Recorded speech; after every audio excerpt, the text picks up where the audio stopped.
join me with the Pledge of Allegiance and then a prayer invocation by Council Member Ronnie.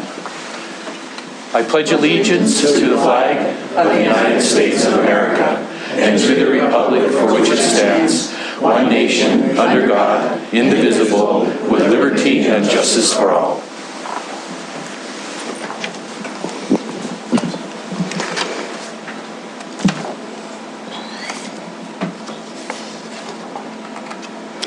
Creator God, we come before you in humility with gratitude. We seek your forgiveness for our wrongs, strength to act on what is right, and truth to guide our journey. On this Indigenous Peoples Day, help us to embrace and fully understand our responsibility to promote equality and the historical integrity of American Indians, especially the 13 tribes of the state of Montana. Help us to fully recognize and embrace that Indigenous peoples are the original inhabitants of the land now that constitute the city of Billings.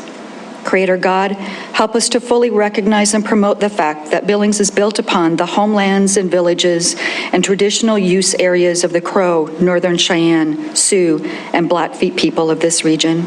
Help us to better recognize the important contributions of Indigenous peoples, the region's rich American Indian history and contemporary cultural influences that contribute to our beautiful, diverse community. Help us to fully oppose any and all systemic forms of racism toward humanity, expressly Indigenous peoples on whose traditional homeland we now reside. Creator God, thank you for those that came before us who protect the air that we breathe, the water we drink, and the land that produces our food. Help us to always remember that we hold an equal responsibility to those that come after us. As a governing body, help our policies to be kind, our decisions to be just, and our motives to be fair. Help us to be discerning, responsible, courageous, and forward-thinking. Help us to hold truth as a leadership quality to be respected, followed, and encouraged. And as a community, help us to grow our economy, flourish in compassion, and empower our youth to be good stewards of our planet and good citizens of humanity. Help us to be good partners with other urban centers in Montana, and help us to serve our rural communities in all ways that we can. Thank you for your protection, your forgiveness, and your ever-present grace. In your Son's name, amen. Amen. Amen. Thank you, Councilmember Running. Denise Bowman, thank you for your service, and could you please call the roll? Yes, Deputy Mayor. Shaw, please. Here. Yakowicz. Here. Neese. Here. Ewald. Here. Joy. Present. Chariki. I'm here. Purington. Present. Ronning. Here. Boyette. Here. Brown. Here. And Mayor Cole. Thank you, Denise. Mayor Cole will be here within a half hour or 45 minutes. He is at the City Library, and they are having a special ceremony, basically putting to sleep a $3 million debit that the Library Foundation has now covered. So there's a little ceremony that they're doing there, and so a great accomplishment for the Library Foundation as well. Council, I'd like to entertain a motion for minutes for September 13th, 2021. Councilmember Neese and Councilmember Purington seconded. Okay. This is for the 13th, I think. For September 13th, yes. Just a real quick question on this. Denise, were the minutes amended on the 13th? Was that the one that I mentioned that the mayor was? So is this, are we approving the corrected minutes? Yes, that is true. Tony made the changes for you. Thank you. All right, any other questions? Okay, all in favor, say aye. Aye. All opposed? Okay, thank you very much. And September 27th will be coming. It's pending right now. Council, do you have any courtesies here? Council Member Joy. Thank you, Mayor and Council. I'd just like to give a shout out to our Active Transportation Coordinator, Elise Monette, and the volunteers that came to Burlington School this last week for Kids in Motion. Kids in Motion fixes up bicycles for kids, and I saw some adult bicycles too. So parents brought some in, and they did an excellent job. They repaired 29 bicycles, and it was just wonderful to see the volunteers volunteers and all the cooperation between the people in order to get the bicycles repaired. So thank you. Thank you, Councilmember Joy. Councilmember Ronnie. Ronning. Penny. Yeah, there's 11. I just wanted to say what we have these on our desks. I did drop that off there. Yeah, we have these on our desks. And I got to see the inside of the Alberta Bear Theater, I guess it was maybe this past week with the candidate forum. Spectacular, absolutely spectacular. And just wanted to give a really big shout out to the entire team that worked on the Alberta Bear Theater and the DBA. And what an absolutely beautiful asset we have in Billings. This is truly spectacular. So get out and enjoy the ABT. Thank you for sharing that. I did invite the director to come at some point if she'd like to share, but thank you, very good. Any other courtesies, council members? Okay, I see none. We have a proclamation, and as we do this proclamation, it's honoring Indigenous Day, Native American Indigenous Day, and a day of celebrating the Indigenous people. So I'd like to invite up Ada Benz. As I read this proclamation, Ada Benz is with the Rocky Mountain Tribal Leaders Council, an elder of the Crow tribe, and I could give her many titles, and I know half of them I will put my foot in my mouth. So I apologize for that. But here's the proclamation on behalf of the mayor. Whereas the state of Montana recognizes through its highest law, the state constitution, the district and unique cultural heritage of American Indians, and is committed to its educational goals to the preservation of Native culture integrity. And whereas the city of Billings, as a self-governing municipal government operating pursuant to its charter and the laws of the state of Montana, embraces its responsibility to promote equality and historical integrity of the Indigenous peoples, especially the 13 tribes that together constitute approximately 8% of the population of the state of Montana.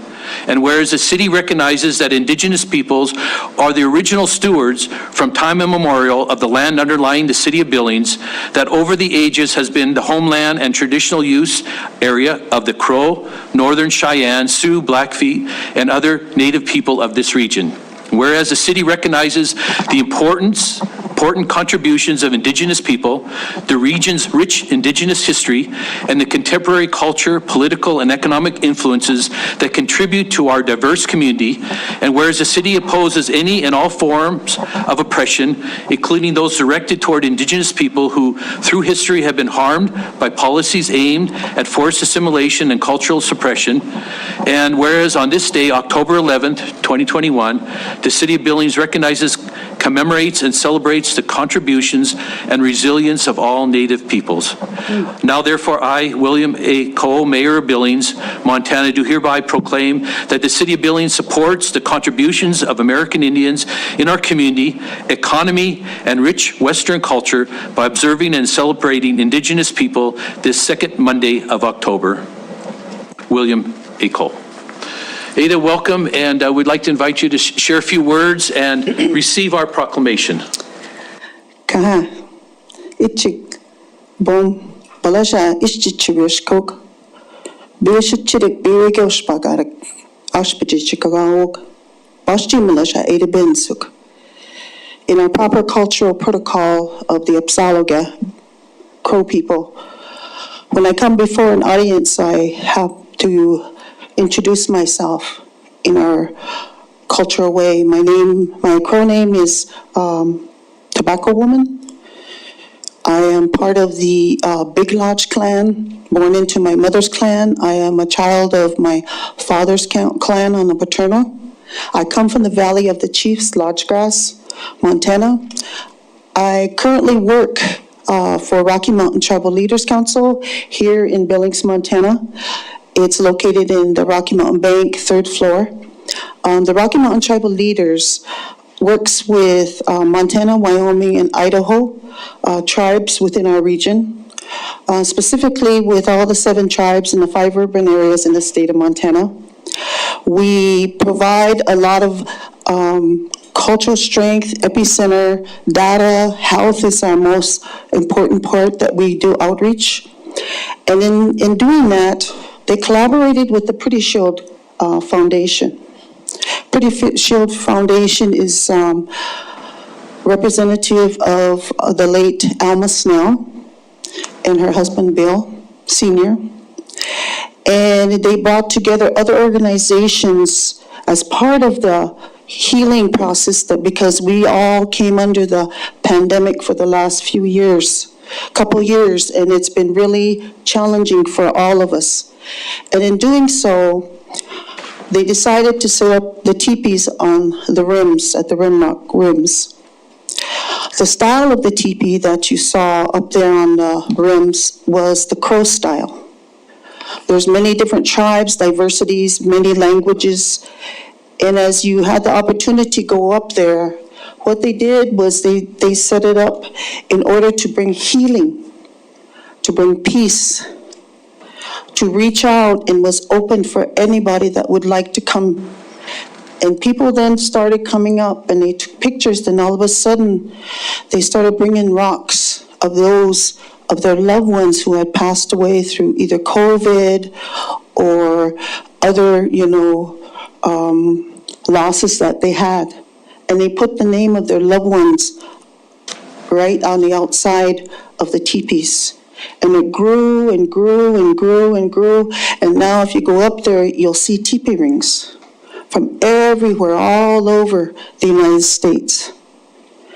And in this opportunity to provide the lighting of the teepees, now they stand in Bozeman, Montana, on Pete's Hill, with Mayor the city of Bozeman is doing the same proclamation this evening. I would like to thank, on behalf of the Rocky Mountain tribal leaders, this great opportunity for accepting this proclamation. We are all diverse. We come from many cultures. Not only am I Crow, I've also got Scottish and French Canadian in me. That's why I've got green eyes. And I've been to Ireland, and I've been to France. And I wanted to know the history of my people. And every aspect of who we are, we bring forward here. In the city of Billings, Yellowstone County, developing this opportunity to be a part of this huge outreach to understand and help each other. The opportunity to work with each other, collaboration and the partnerships. You're the role models for our younger people. Remember that. What you're doing here with this proclamation, you're setting the tone for all of the citizens for the city of Billings, Yellowstone County, and the state of Montana, America. It is with great pride and appreciation that you gave us this opportunity to be able to come here and present this evening on behalf of Mr. Bill Snell, the Executive Director of Rocky Mountain Tribal Leaders Council. And if any time you want us to come and participate, partner, collaborate, I'm sure that Mr. Snell would be willing to work with the city of Billings and Yellowstone County to provide that unity that we all need as a people as we're going through this challenging pandemic. Many things impact us. We walk to bring unity. That's why you're working in the public field. No matter what you do, you have that faith, that spirit. You want to make changes. That's why you chose to run. You represent your families, your community, and your people. All diversity. And I just want to thank you for this opportunity to be able to come up here and stand with you and present to you. And just remember, in our way, I'll always be keeping all of you in our prayers. And I also know that you're always welcome to all of our events, whatever we do. Especially Crow Fair. I'm just kidding. But thank you so much. Thank you, all of you. I'll give you a round of applause. I'll give you the original later on, but may we take a picture together over here? There we go.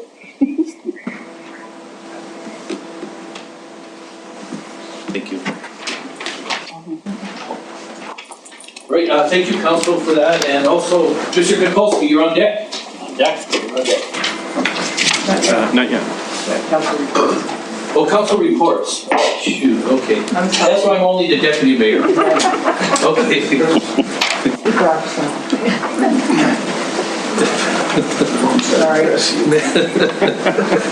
All right, council reports. You want to do that picture again? Yes, council reports. Thank you. So I volunteered, I guess, to be on the Safe Routes to School Committee. And I met with Elise and Scott this past week, and I asked Elise to come this evening to update the community and council on the survey and the mapping. And so here she is, so I'll give it to Elise. Thank you. Yes, thank you, Councilmember Purinton, and thank you, council members, for having me here. I just wanted to share the Safe Routes to School Plan update public input, as Councilmember Purinton mentioned. So I just wanted to show you, this is the City of Billings homepage. If you scroll to the bottom, there are these little squares here, and our Safe Routes to School input opportunity is right on there, so you can click on that. And then it takes you to this interactive web map. It'll take you through a really quick survey. All of it is optional, so if you don't want to leave your name and email, you don't have to. But it just kind of asks who's taking the survey, what school you're affiliated with, if you walk or bike to school, that type of thing. One more page of demographic information, and then we get to the exciting part, which is this interactive map. So this allows you to input both trips and problems. So this is primarily for parents and potentially older elementary school kids, but parents of SD2 students in elementary schools. So if you scroll down here, you can toggle this on and see what other routes people have placed. And if you scroll in, for instance, you can see this person says that this route is a bit more terrifying to me as a parent because Lewis is busy in the morning. So if you want to, you can see what other people have written. You can, if you wanted to comment on this and agree with this parent, you could leave your name and then a reply so that you can kind of build on what other people have written. If you go back to the legend, so you can make your own walking route by drawing a line here and then double clicking to finish it. And then this is where I would put in my name and whatever I wanted to include about the route. I'm going to delete that. So as you can see, you can either do the walking routes in orange or the biking routes in purple. And then if you go over to this other tab, you can look or report a problem specifically. Same thing, you can toggle this on to see what other issues people reported. For instance, this person doesn't feel safe crossing the street. And then there are quite a few different categories here. So, for instance, if I wanted to report a lighting problem, right there, I could do that. So I'll let you guys look at those categories specifically. Some of them have other things that you can choose. So like for instance, this one said you can say more specifically why you don't feel safe crossing the street. So with that, I will take any questions. It's open until December 1st at this point. Thank you very much. Councilmember Ronnie? Thank you. So I'm assuming there's a city staff member on the other end reading the comments that is working to correct that? So yes, this is part of our Safe Routes to School plan, and we let you guys know we had those Safe Routes to School audits a couple of weeks ago. So basically, we're collecting information right now. We're working with Tool Design. Their logo is right here. And so they're the ones that put together the web map. So they're collecting information through those audits, through some mapping, GIS information, and then through this parent input.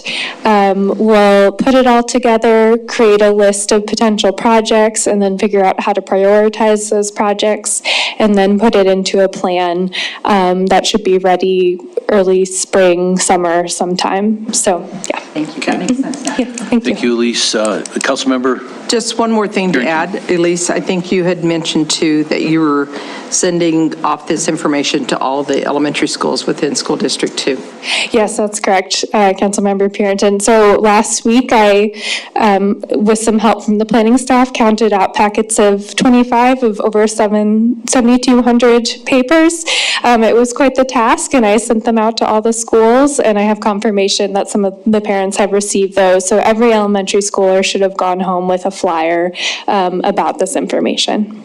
Okay, any other questions? All right, seeing none. Thank you very much, Elise. Thank you. Yes.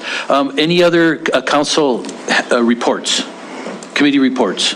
Councilmember Joy. Thank you. The CBD board met this month, and they have received an application for repairs for a low belt barrier shelter. The board took a tour of the facility, and they've had a special meeting today in order to vote on that application, so that application may be coming forward on a future agenda. Thank you. Okay, thank you. Okay, any other council reports? Okay, none other. Mr. Kukulski, thank you for being on deck, and you are now welcome to present. Thank you, Deputy Mayor. Administrative We'll see if I reports. can get back to the right screen here. Where can I get to home? Fire from Google Chrome, that's my best bet. So I just wanted to walk through a couple of things real brief. First of all, we didn't have any ex parte communication for tonight.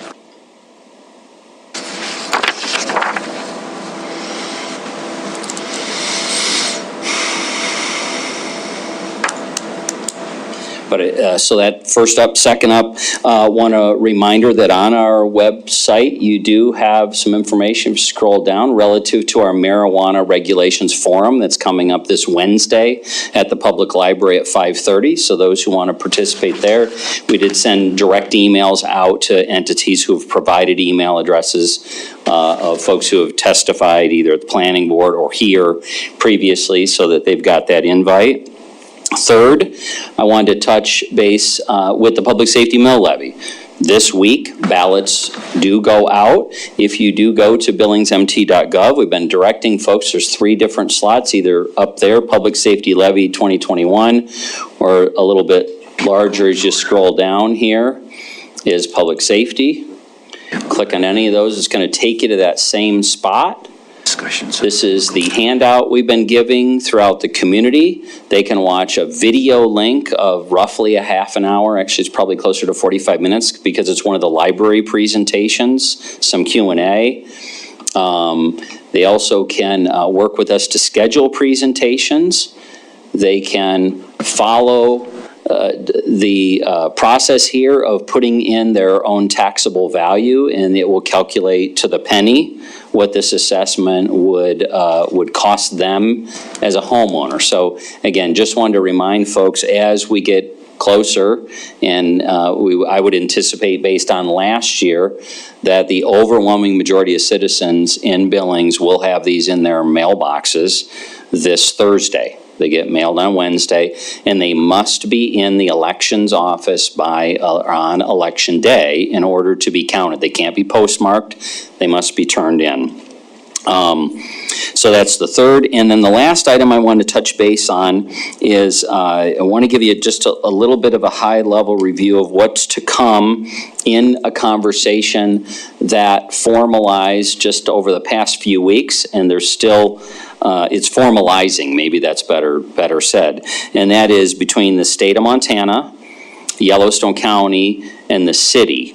And it has to do with all 3 entities. In this case, it was the state of Montana that knocked on our door and asked us, city, we were observing the obvious of what Billings has suffered through the pandemic relative to a substantial increase in crime rates.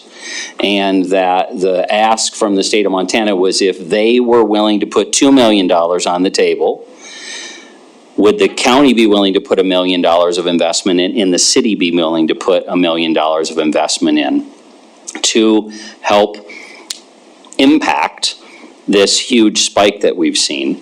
Couple things coming forward. Next week at the work session, I think we'll bring a draft, possibly a draft resolution, but the resolution will need to be reviewed by the council October 25th, because on October 27th in Helena, there's a critical state committee meeting where they're looking to see what is the local government's interest in partnering at the state on this.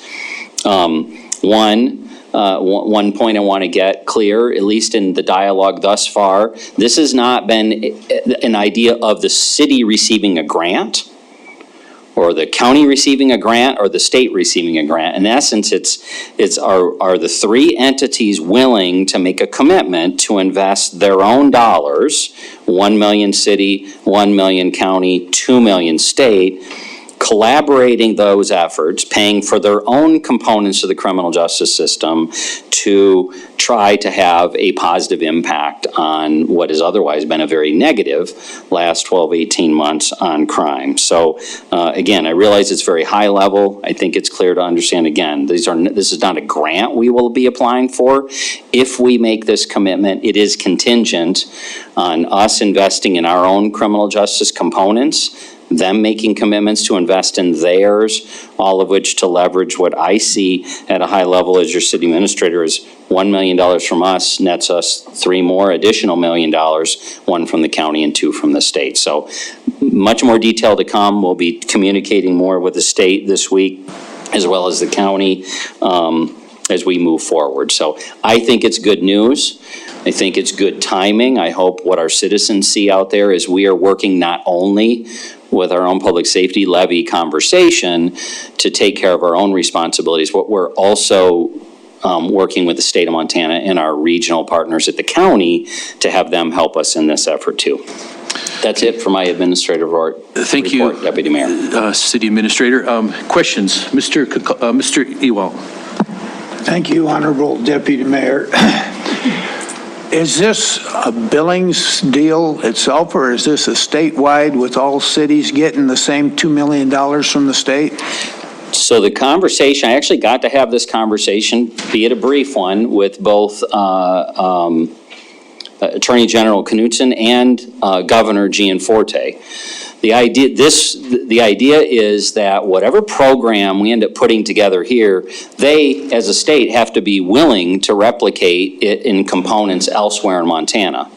The unfortunate reality for us and for the state, and they recognize this, Billings, it appears, exponentially is seen a far greater problem than the rest of the state. So are other cities going to be getting $2 million? Not that I'm aware of, but I'm not paying any attention to what's going on elsewhere other than, and what's been communicated to me is they see through the data just how tough this has been here. They want to help any community that's seen the kind of impact that we have.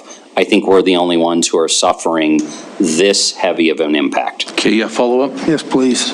So in your discussions with the state, I would recommend that you see if you can get that tied to pre-releases and parolees sent to Billings compared to what goes to Bozeman or any other city in the state to make it equitable, because nobody else gets the number that we get.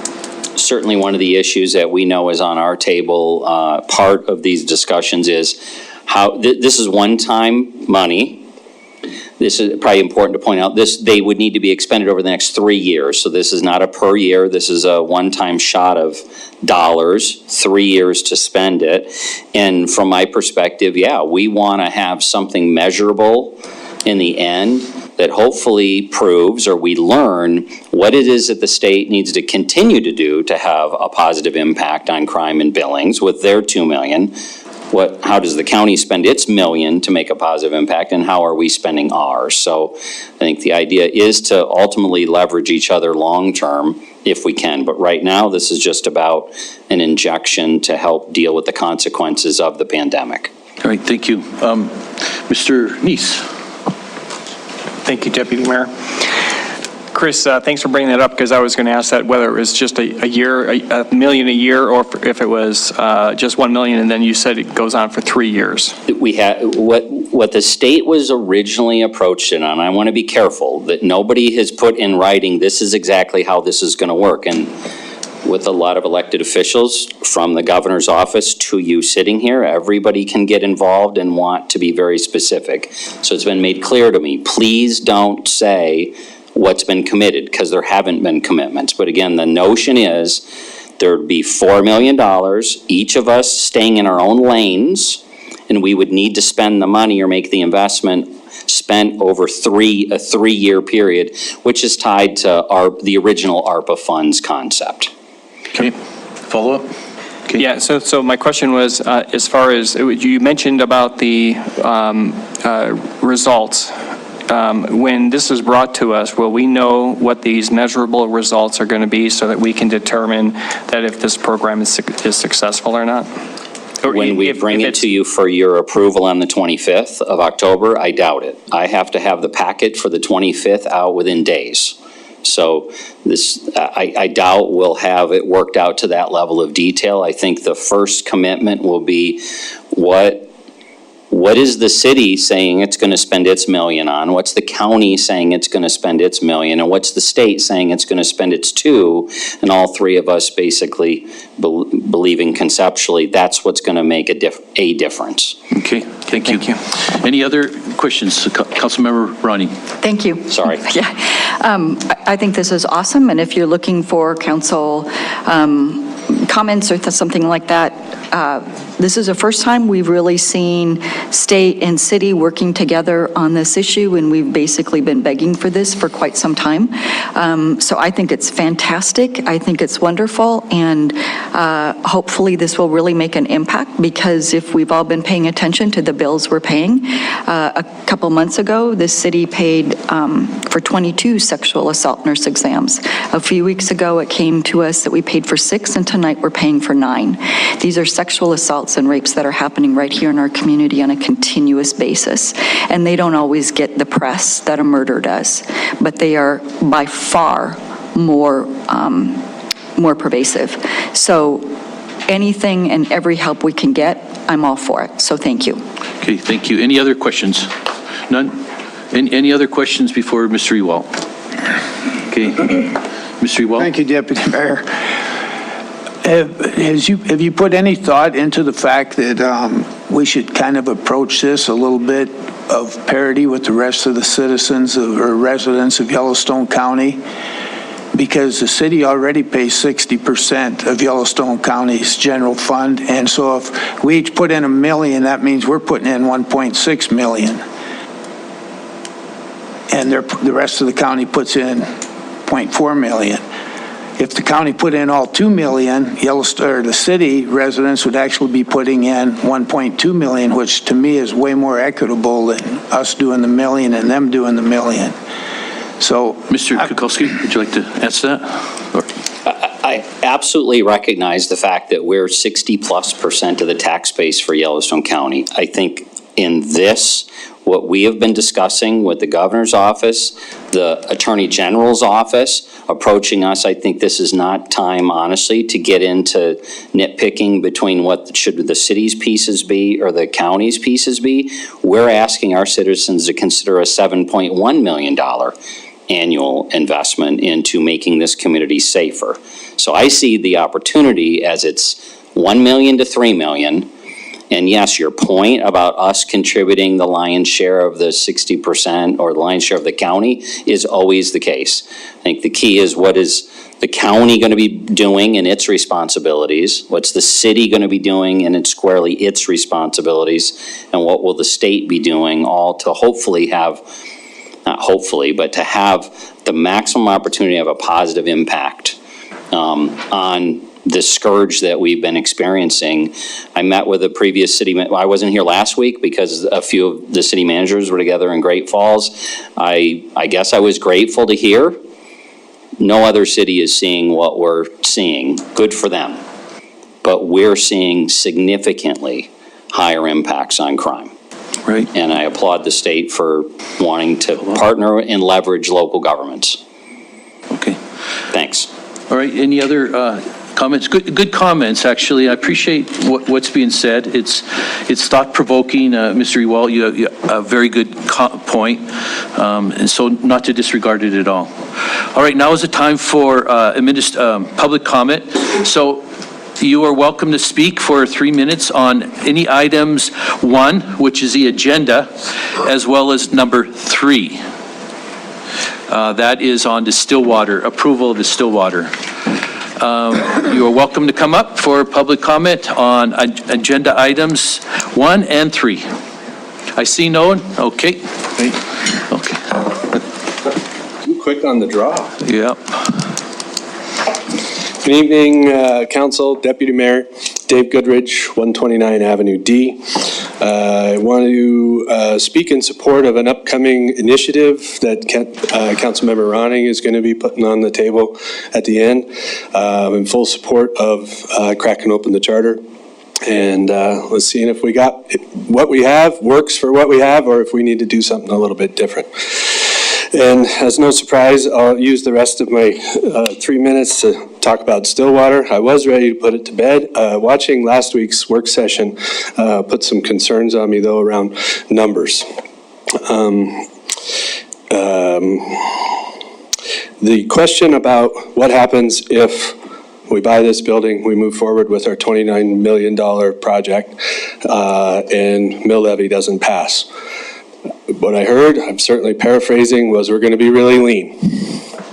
That scares me. I'm like, okay, well, what does that mean, lean? What? Now we're going to have to start cutting budgets and departments? Okay.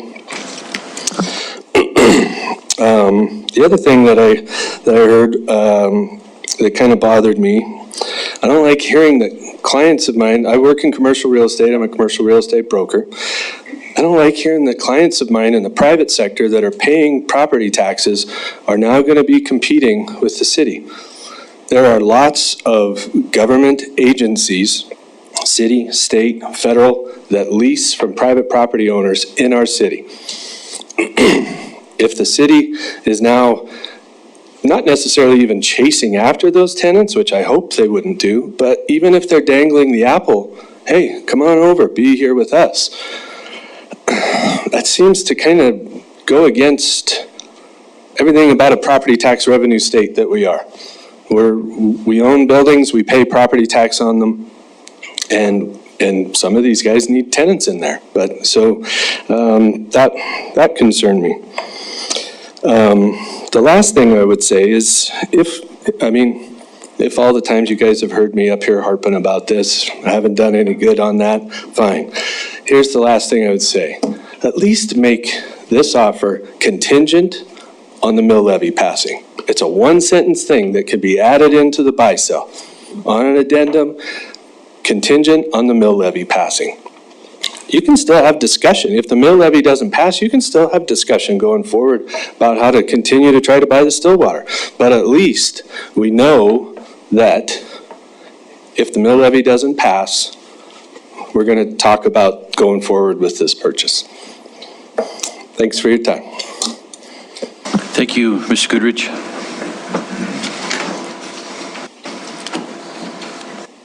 Mr. Deputy Mayor and Council, Randy Hafer, 702 North 23rd. Dave and I have established a pattern at this point. He comes first, I come second. But I'm here to, again, encourage you to conclude the deal for the Stillwater building. It's really a once-in-a-generation opportunity for the city of Billings, and when we've talked about this being a 50 or 100-year building for the city, that also, when we get done making it a very high-performance building, will be cost-effective far into the future. It's really an opportunity that we can't pass up. The space needs for city departments are not going to go away.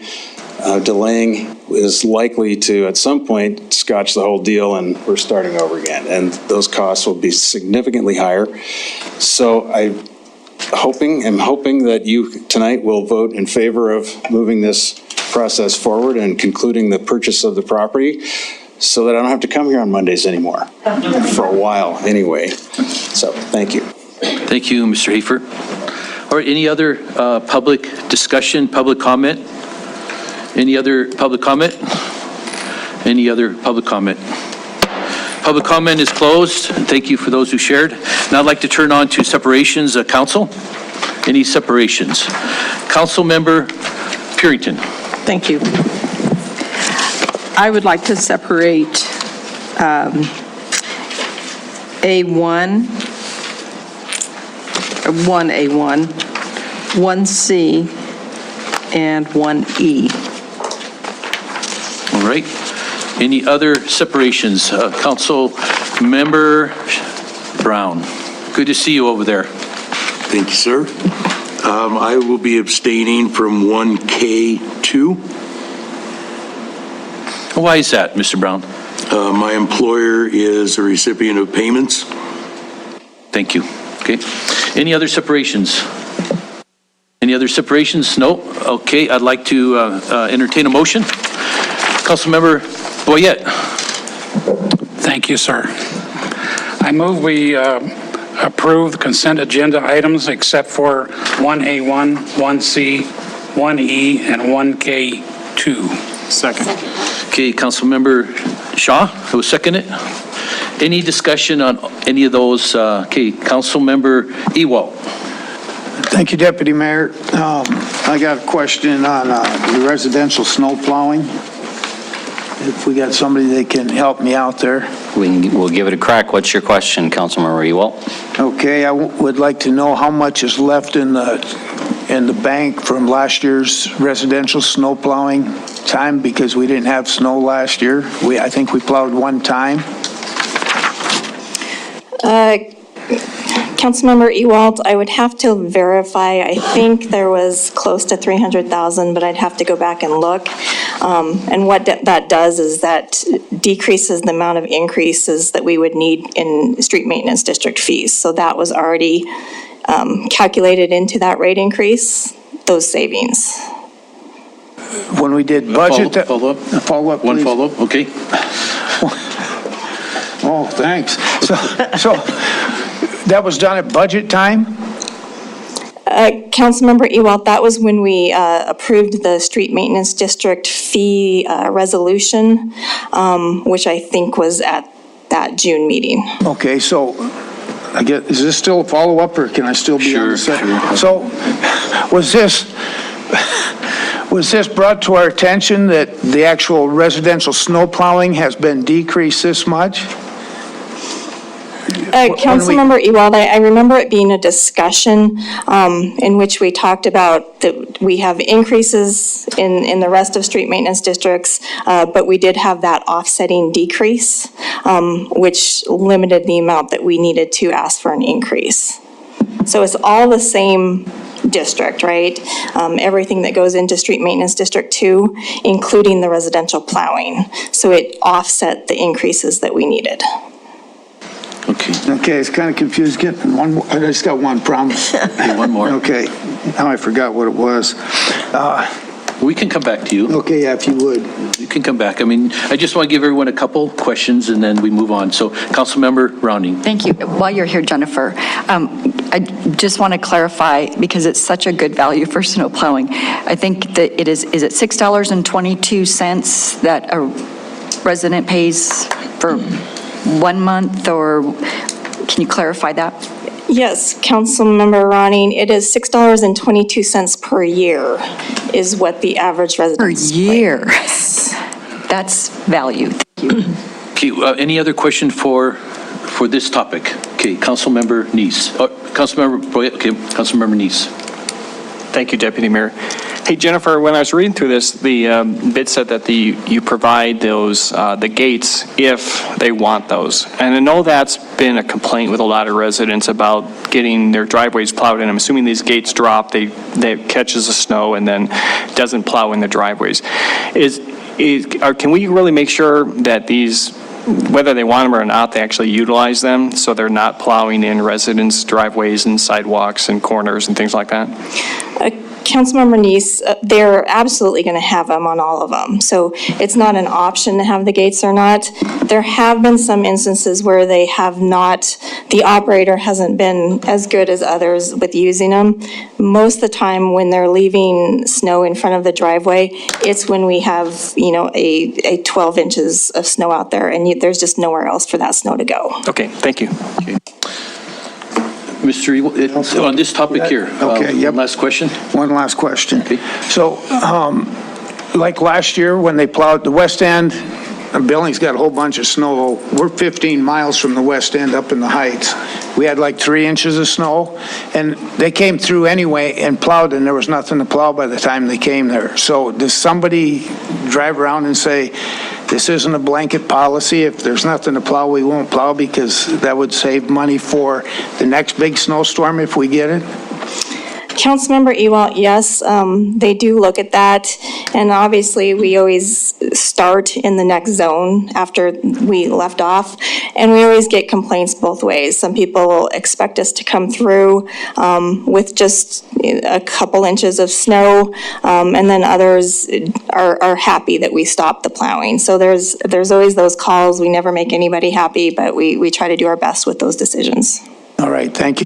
Okay, thank you, Jennifer. Councilmember Boyette. Thank you, sir. I see the chief is here. He's got his head down.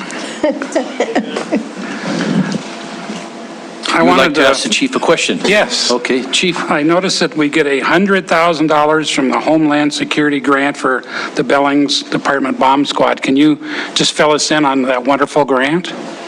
Certainly, Councilmember. Thank you, Deputy, Your Honor, and Council.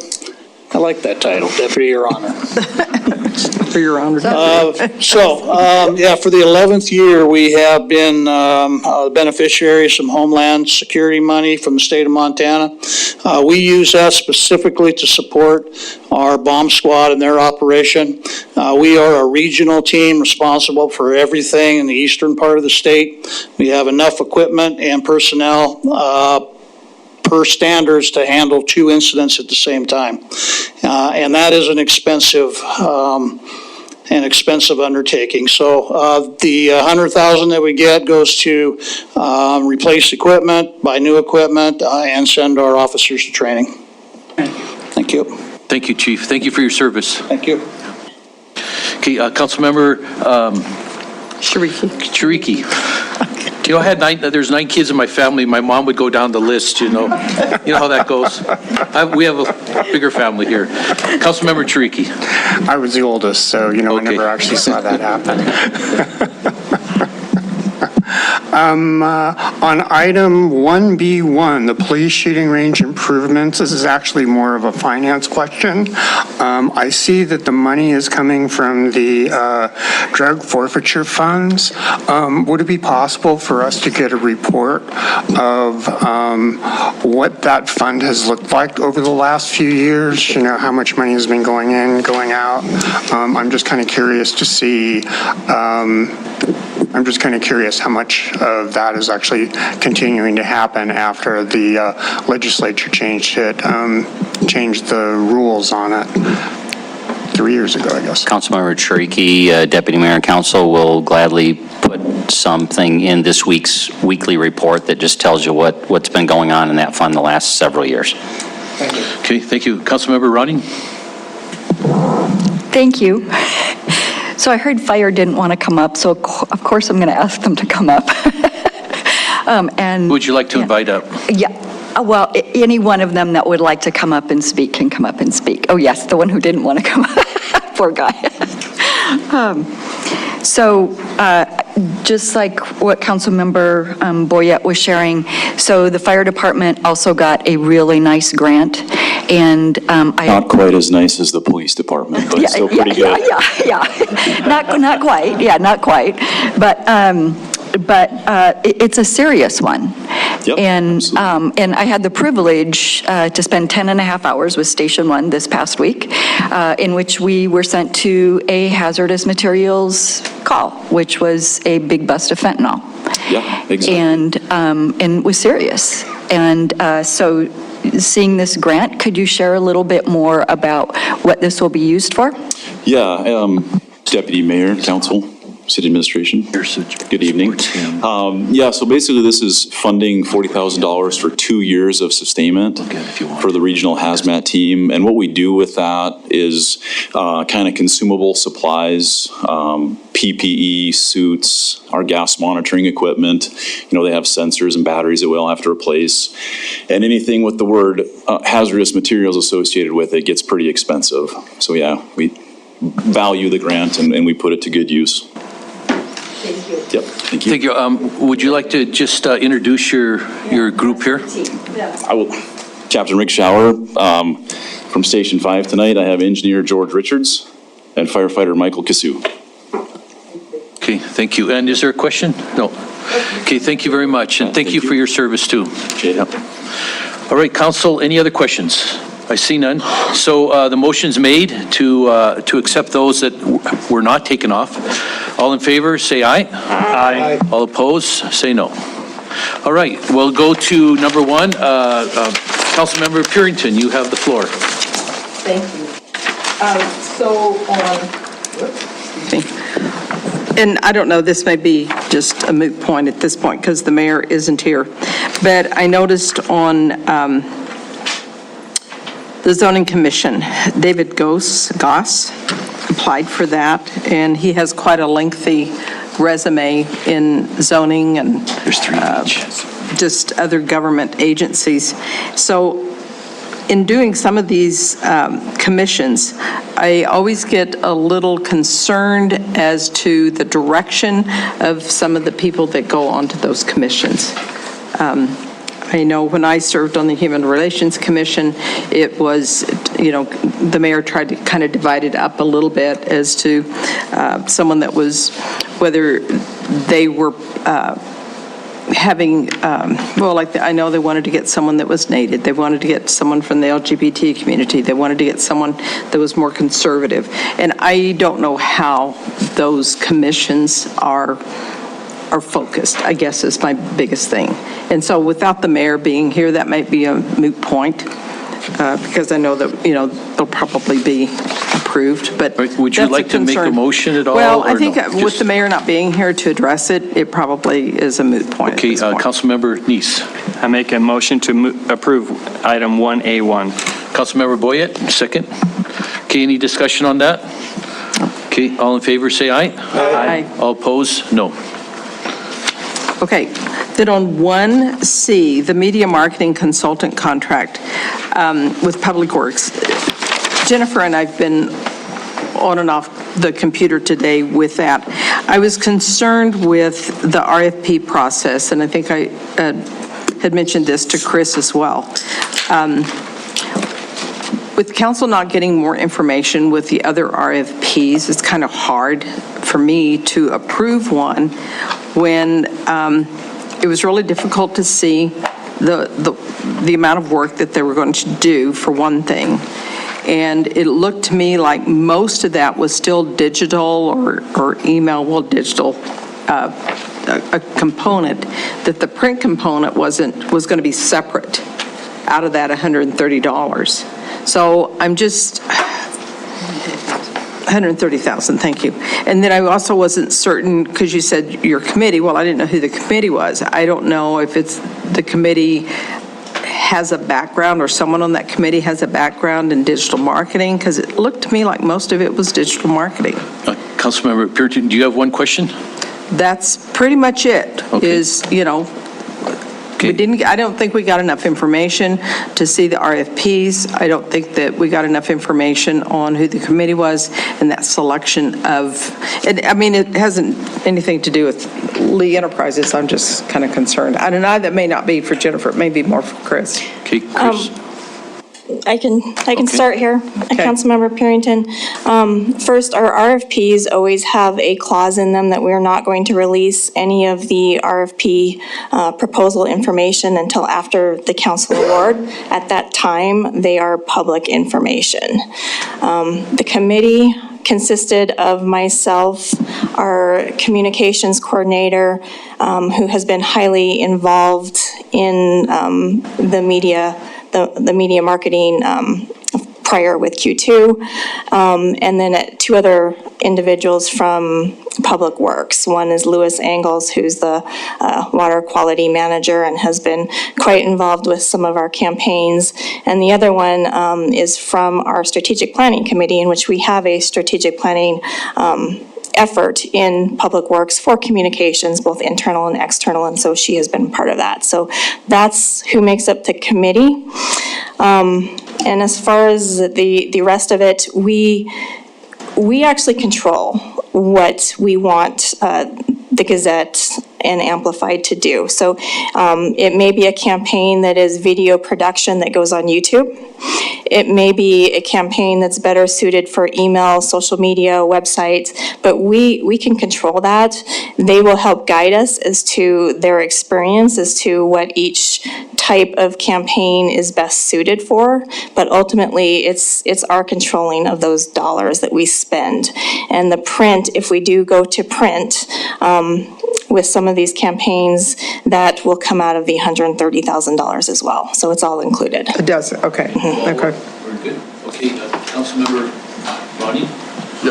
Councilmember Purinton? No. Okay. Okay, Councilmember Shaw? Before me, yeah. Yeah, you go ahead, you were before me. Okay, I move to approve item 1C. Second. Okay, motion made to approve by Councilmember Shaw, and second by Councilmember Neese. Any other discussion?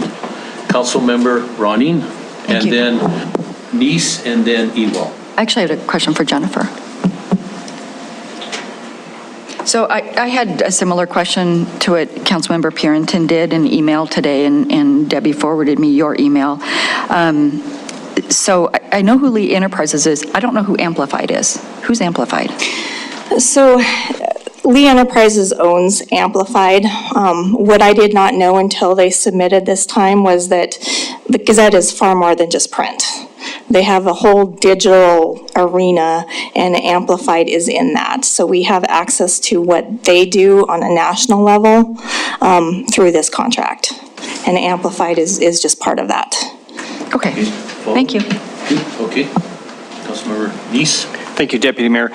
Jennifer, I guess I had some same questions as I read through this that Councilwoman Purinton had on this. I would have appreciated more information about the, I understand the RFPs are confidential till released, but I think who the 9 were, we see that in Public Works a lot, where we see who the submitters are and who the name of the individuals on the committee are.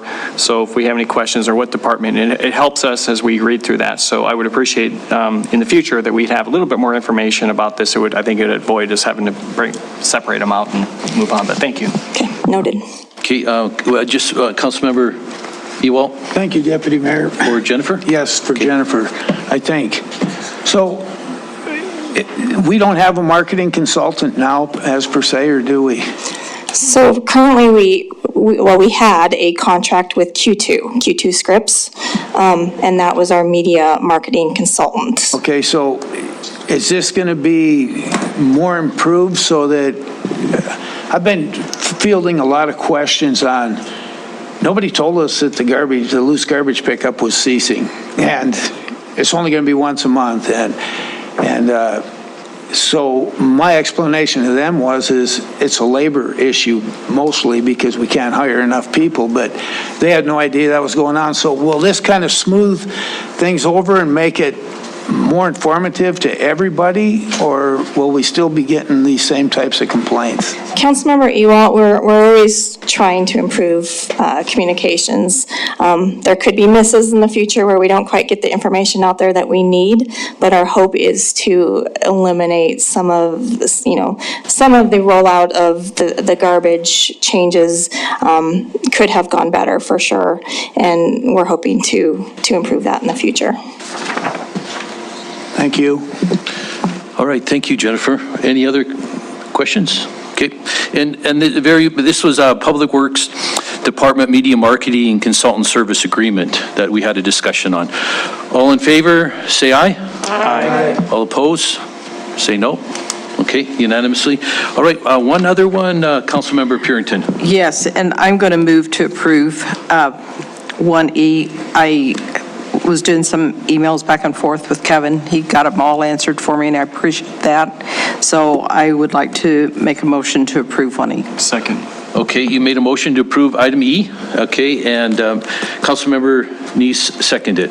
Any discussion on that? Did you want to invite Mr. Fulham since he's here? Or Since you're not here necessarily? and you were so good to go back and forth, you just made my head dizzy with all those numbers, but I followed it, so I appreciate that. It was in regards to the Monarch and the infrastructure and all those lease payments, so. Yes, it's a new section of hangar development that we're putting in place. I sent some pictures so everybody had a chance to look at it.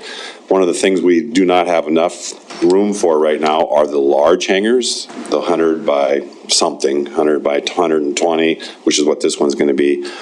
We can accommodate 60 by 60s and 80 by 80s, but when someone comes in with a larger aircraft, like a G3 or something like that, that we just need a little bit bigger hangars. So we started developing this in the hopes that that we would start to see some of that kind of activity take place.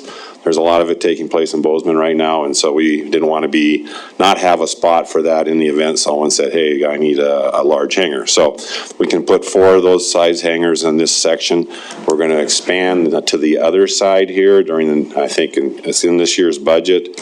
So actually we got to put in a new road and then bring that utility line down on the other side. So we can, on that side, it'll be mostly 80 by 80s, just because that's where it fits. So land's precious up at the airport, so we take a good look at it before we decide to do something, and we think this is the best use. Thank you. Any other questions? All right, and perhaps sometime before the end of the year, we could have a tour. You know, I would be happy to do that. Yeah. There's a new terminal wing up there that's just waiting for you to come and take a look. Sure. Thank you. Thank you. Thank you for all you do, too. You bet. Great job up there. So this is the West End Hangar ground lease with Monarch Limited. There was a motion made and second. All in favor, say aye. Aye. All opposed? No. Okay. I'd like to, yes, Councilmember Neese, and I make a motion to approve item 1K2 with Councilmember Brown abstaining. Councilmember Boyette seconds. All right. Any discussion on that? Thank you for explaining, Mr. Brown, why. All in favor, say aye. Aye. All opposed? Say nay. All right. Great. We're now like to introduce our mayor, Mayor William Cole. He's back from a very important meeting, and I'm going to pass the gavel to our mayor, and we are now on regular agenda number 2. Mayor, welcome back.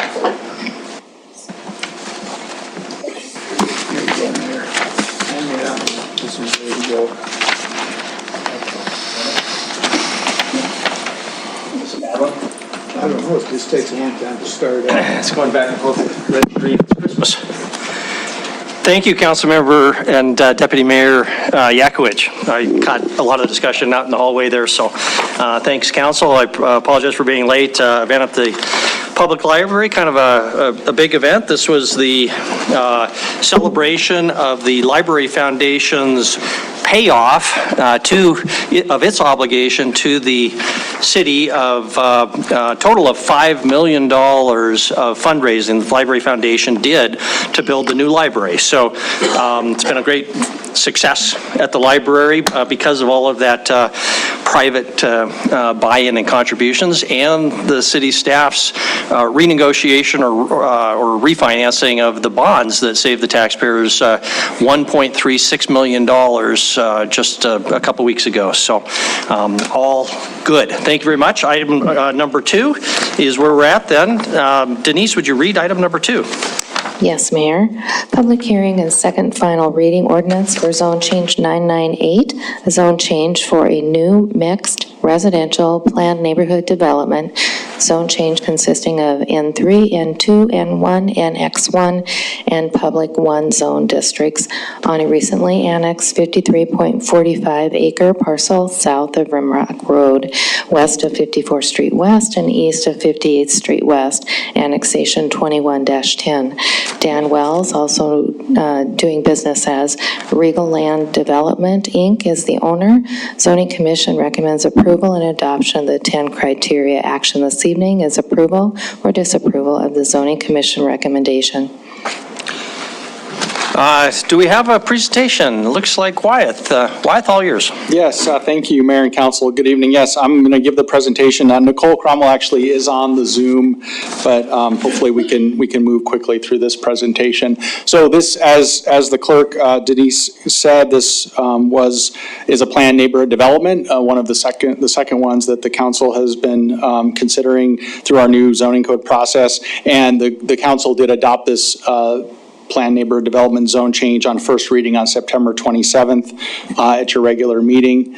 Just to give you location here, here's Rimrock Road, 54th Street West, and the subject property is here, about a 54-acre parcel that's has been being brought into the city.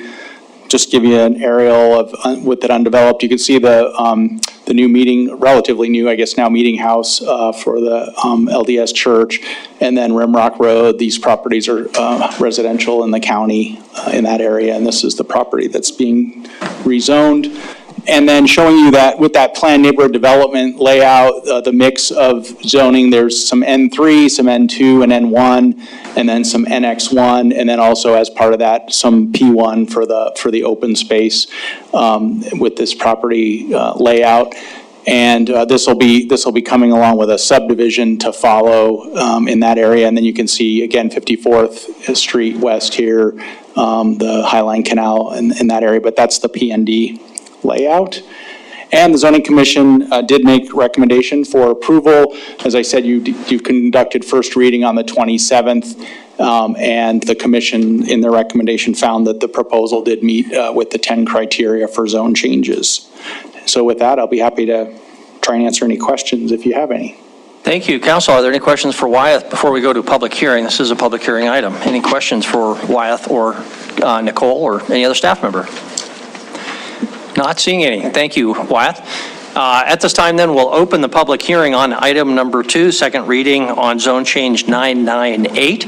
If you'd like to be heard on this, please come forward. So you should keep your comments to 3 minutes. Tell us your name and address. Is there anybody who would like to be heard on item number 2? Don't see anybody, so we'll close the public hearing and back to council. At this time, entertain a motion or other questions or discussion. Council member Neese? Having conducted 2 public hearings, considered written and spoken in public testimony, I move to approve the second reading for zone change 998 and adopt the findings of the 10 criteria as approved by the City Council on the first reading September 27th, 2021. Thank you very much. Councilmember Shaw, did you want to make a second there? All right, discussion on the motion. Is there any discussion on the motion before we proceed to a vote?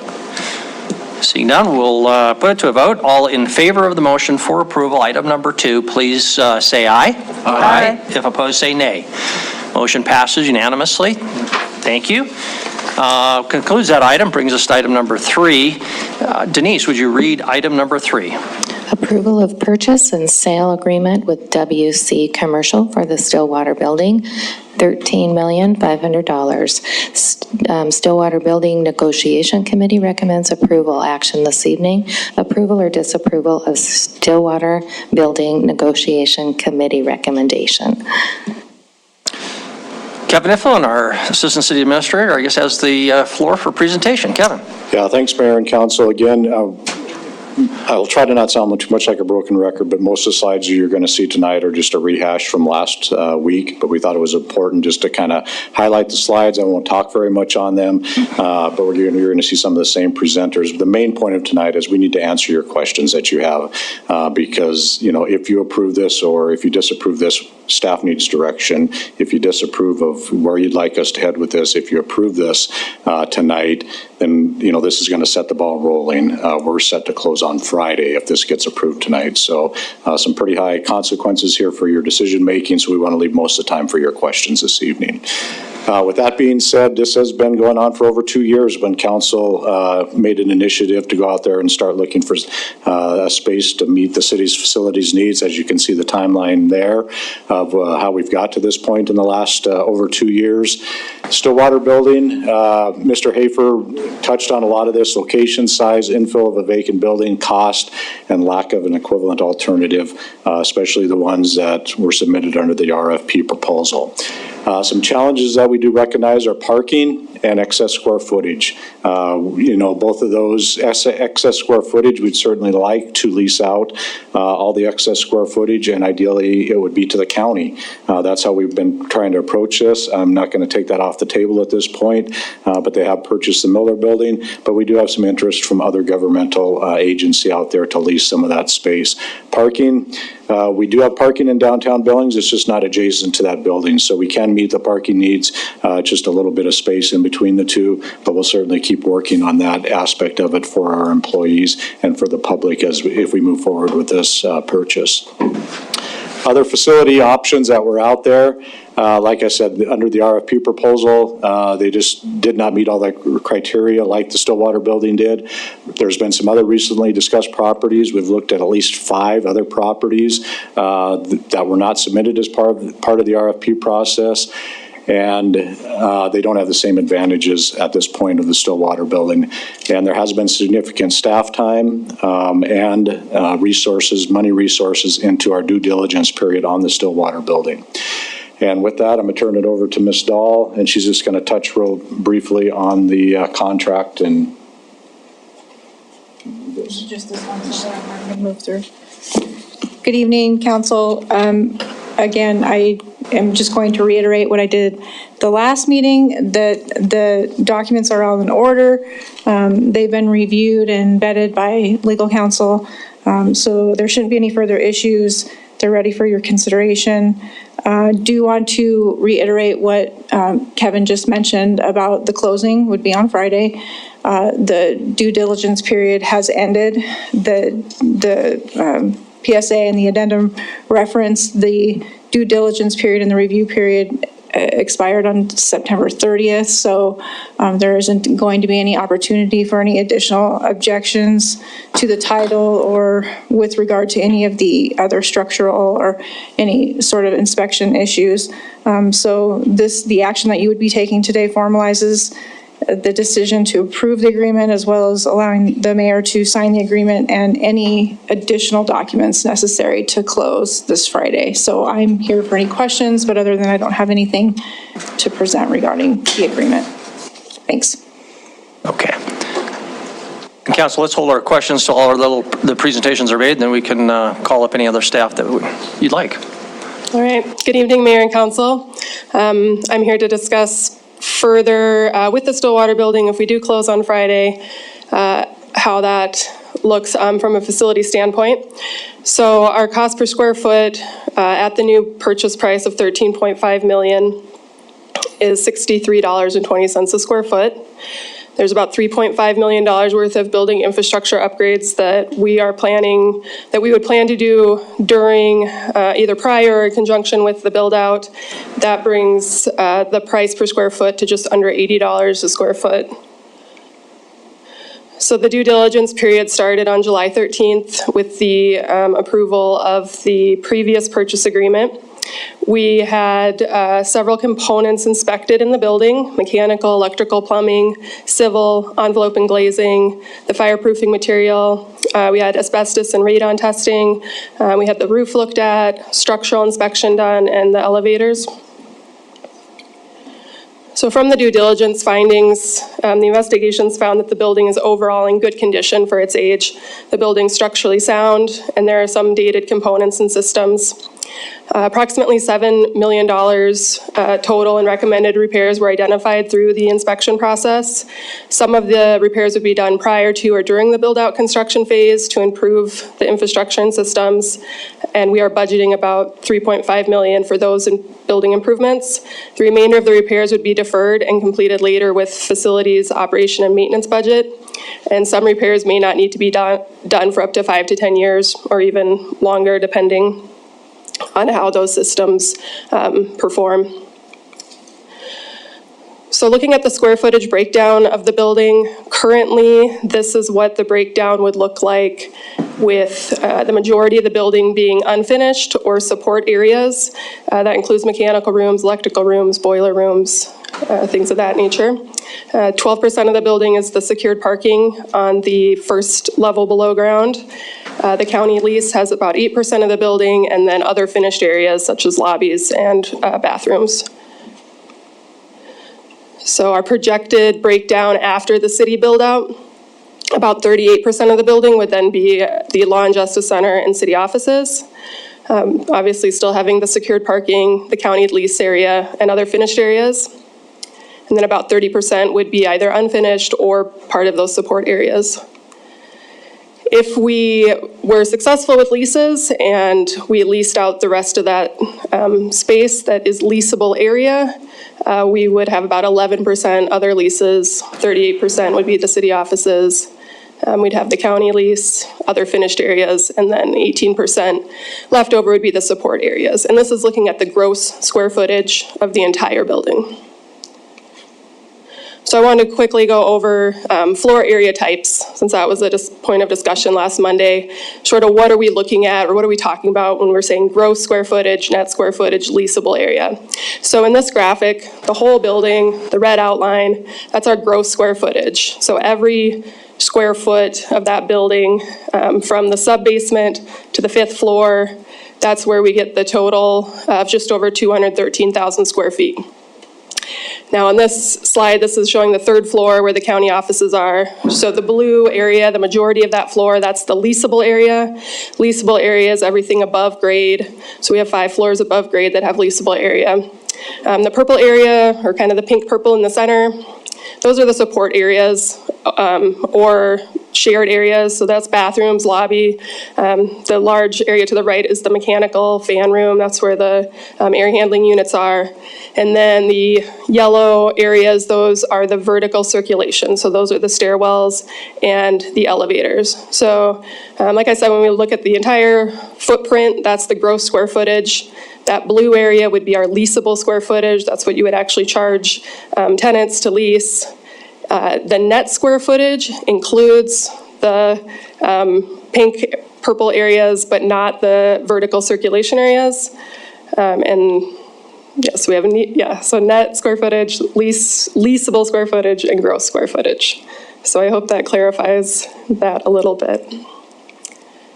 And then Andy will come up and talk about the finances.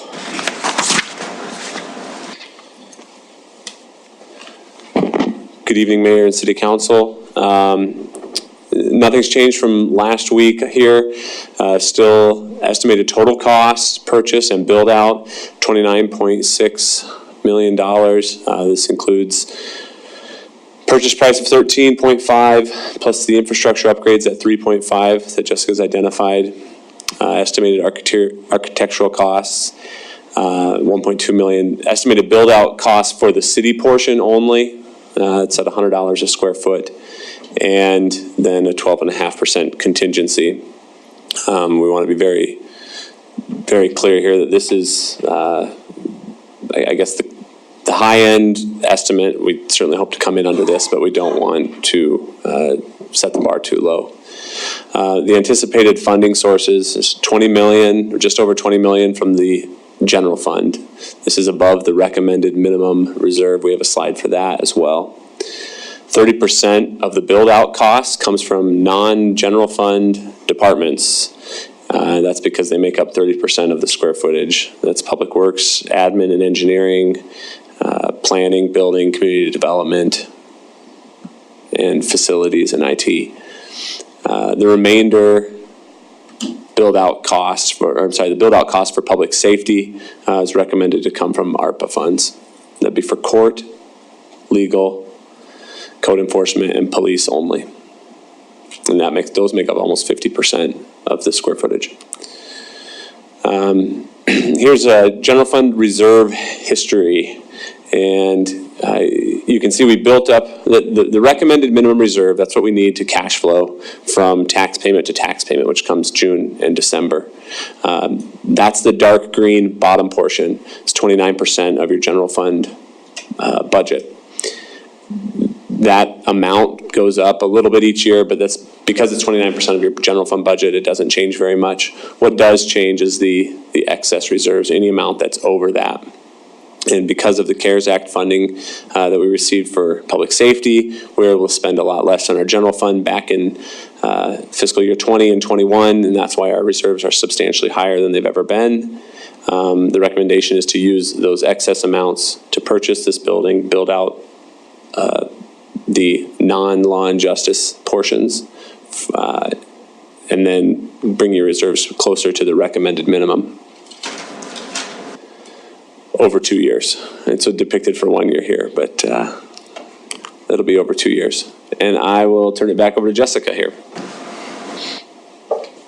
Thank you. All right, as discussed, the Yellowstone County is the current lessee in that in the Stillwater building, and the city would take over landlord responsibilities with the purchase of the building.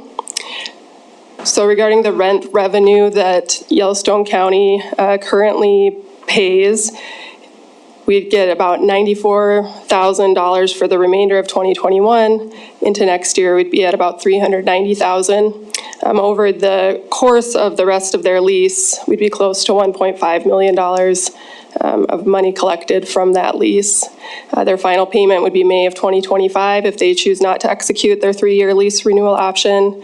If the city is successful in leasing additional area, there's about 42,000 square feet of net leased area available, and we could expect to collect another $900,000 to $1.1 million in annual rent.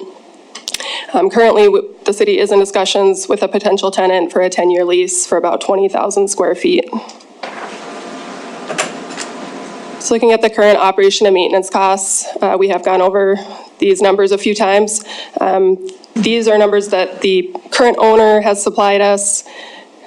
They're at about $580,000 a year for utilities, maintenance, operating costs, and then capital costs that they're putting away for larger investments. Looking at the facility charges that the city currently incurs are at City Hall for this fiscal year, our charges are $576,683.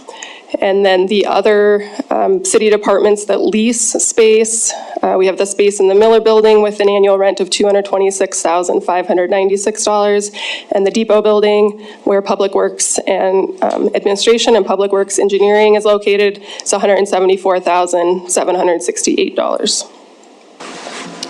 So the current facility costs amongst all those departments total $978,047. So when we look at what our projected expenses are at the Stillwater building, based on current City Hall operating and maintenance costs, we estimate we should budget about $1.75 to $2 million for a fully occupied building. So that would be assuming that we have leased out the excess space and that building is fully occupied. So when we look at the subtotal of the City Hall department charges, the current leases that we have, the money that we would get from the county lease, that totals $1,367,915. If we were fully occupied and we did have the lease income, we could expect to be over $2 million to cover the O&M costs for the building. So looking at the estimated project timeline going forward, if we do close on Friday, we do have a design RFP ready to be issued. We would select a design team by early December. We expect to complete the design for the build out by May and then bid the construction contract, starting construction by mid of next year with the Phase 1 departments moving in early 2023, and then Phase 2 departments later in 2023, and the final phase, we'd have departments moving hopefully by early 2024. And then I am going to turn it over to Chris. Thank you, Jessica. I just want to go back in time a little bit. If you recall, June 14th, so mid-June, of this year, that's when the council made the decision to put the public safety levy on the ballot. What does that have to do with this discussion tonight? I want to give some context to the building.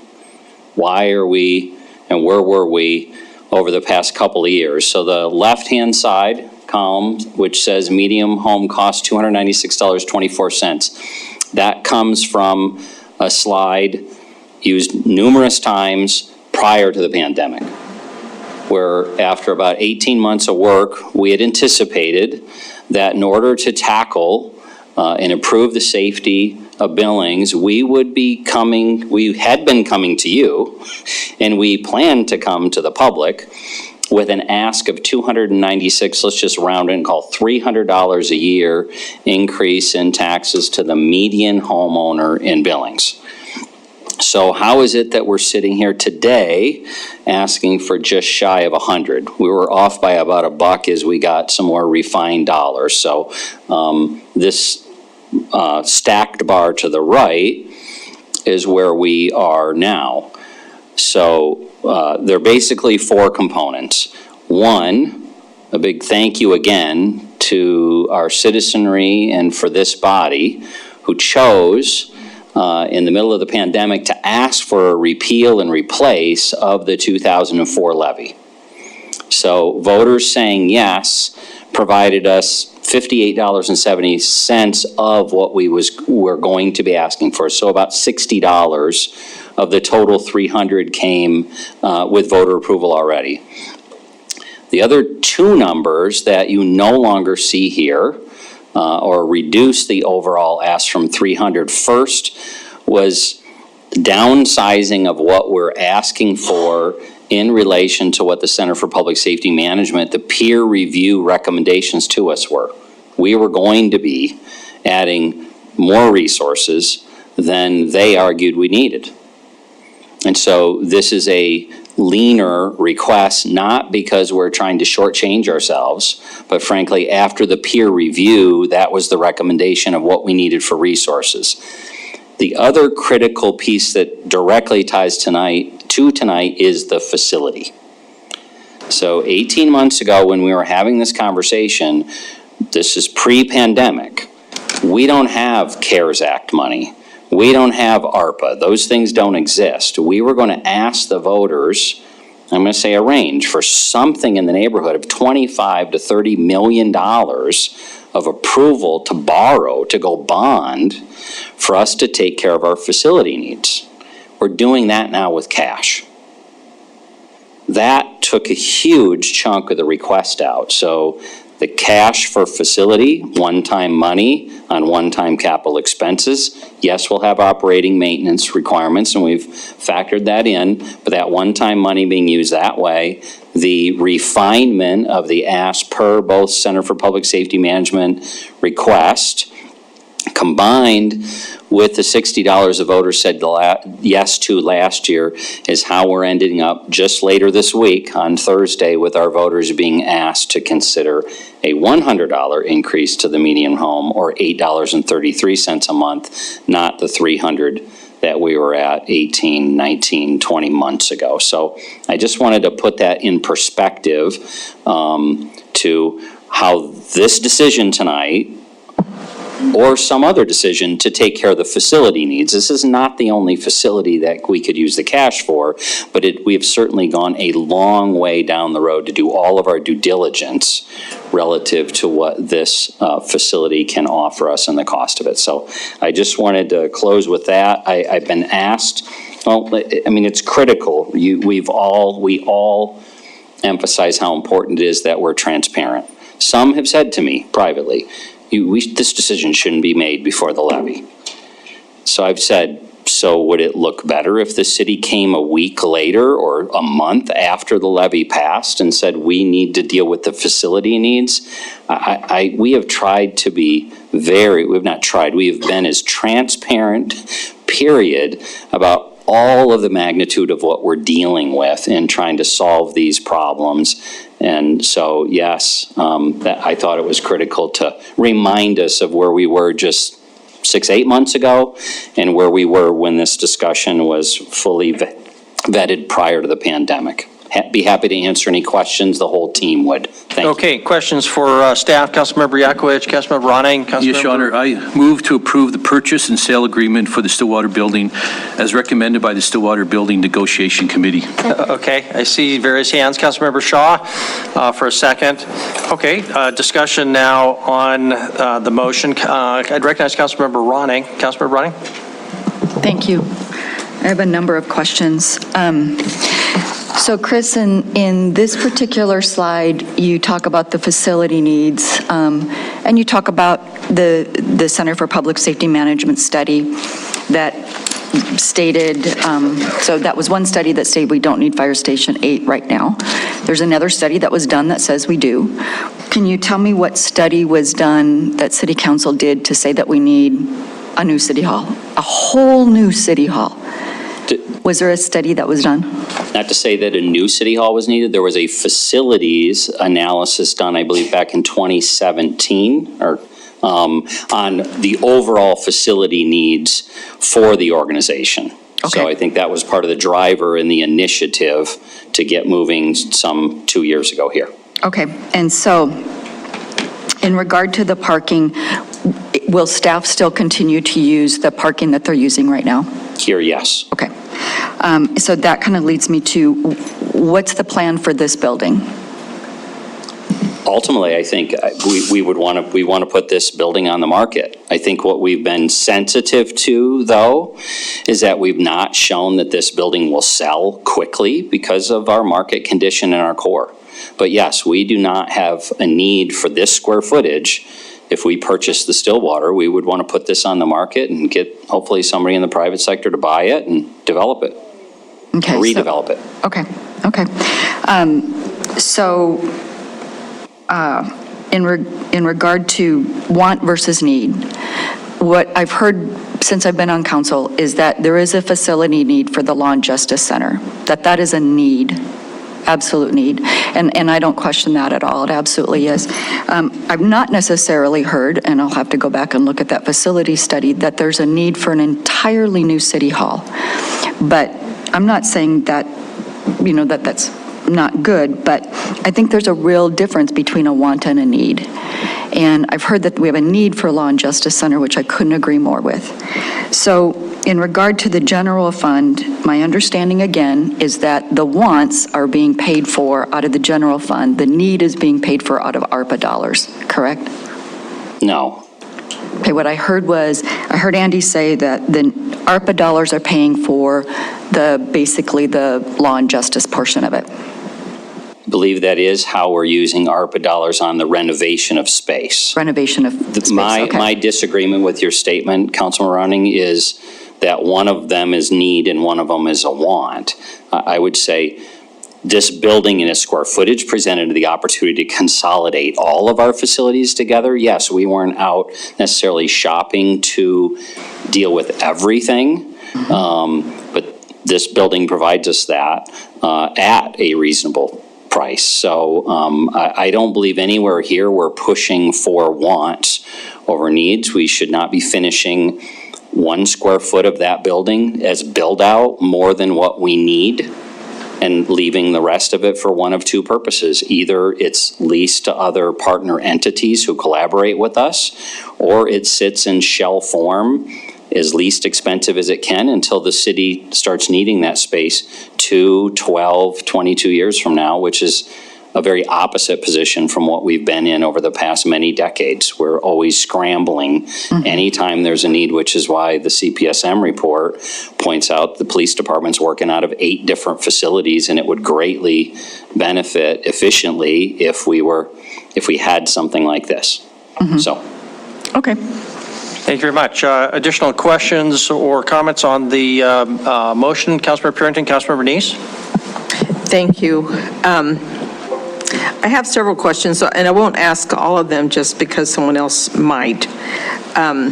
So the unfinished support areas, Jessica, that you were mentioning, it kept going down as you got things built out and leased and everything. So in the end, if everything's leased out, my understanding is 18% of that building is the unfinished support areas. That's what it'll always be.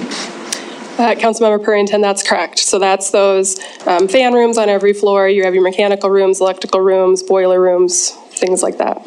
Okay, so what other question right now, Mr. Mayor? Sure. The question that I have with the build-out and the upgrades, I think in one of the earlier slides, it had upgrades at 3.5 million, and then later on, there was another number for estimated build-out, and I can't even remember now what it was. It was the $10 million, I think. So could you tell me what the difference is between those two build-outs? One of them is a build-out upgrade, and the other one's build-out for additional lease space? Sure, Councilmember Purrington. The build-out, the reason why it was differentiated is that $10 million that we had for the departmental build-out for all the city offices and for the Law and Justice Center, that's the number we've been using sort of all along to say, here's what, if the shell is in good condition to where we can just go in and build out the offices, build out the courts, that's the number that we've set, that we've sort of budgeted for that build-out.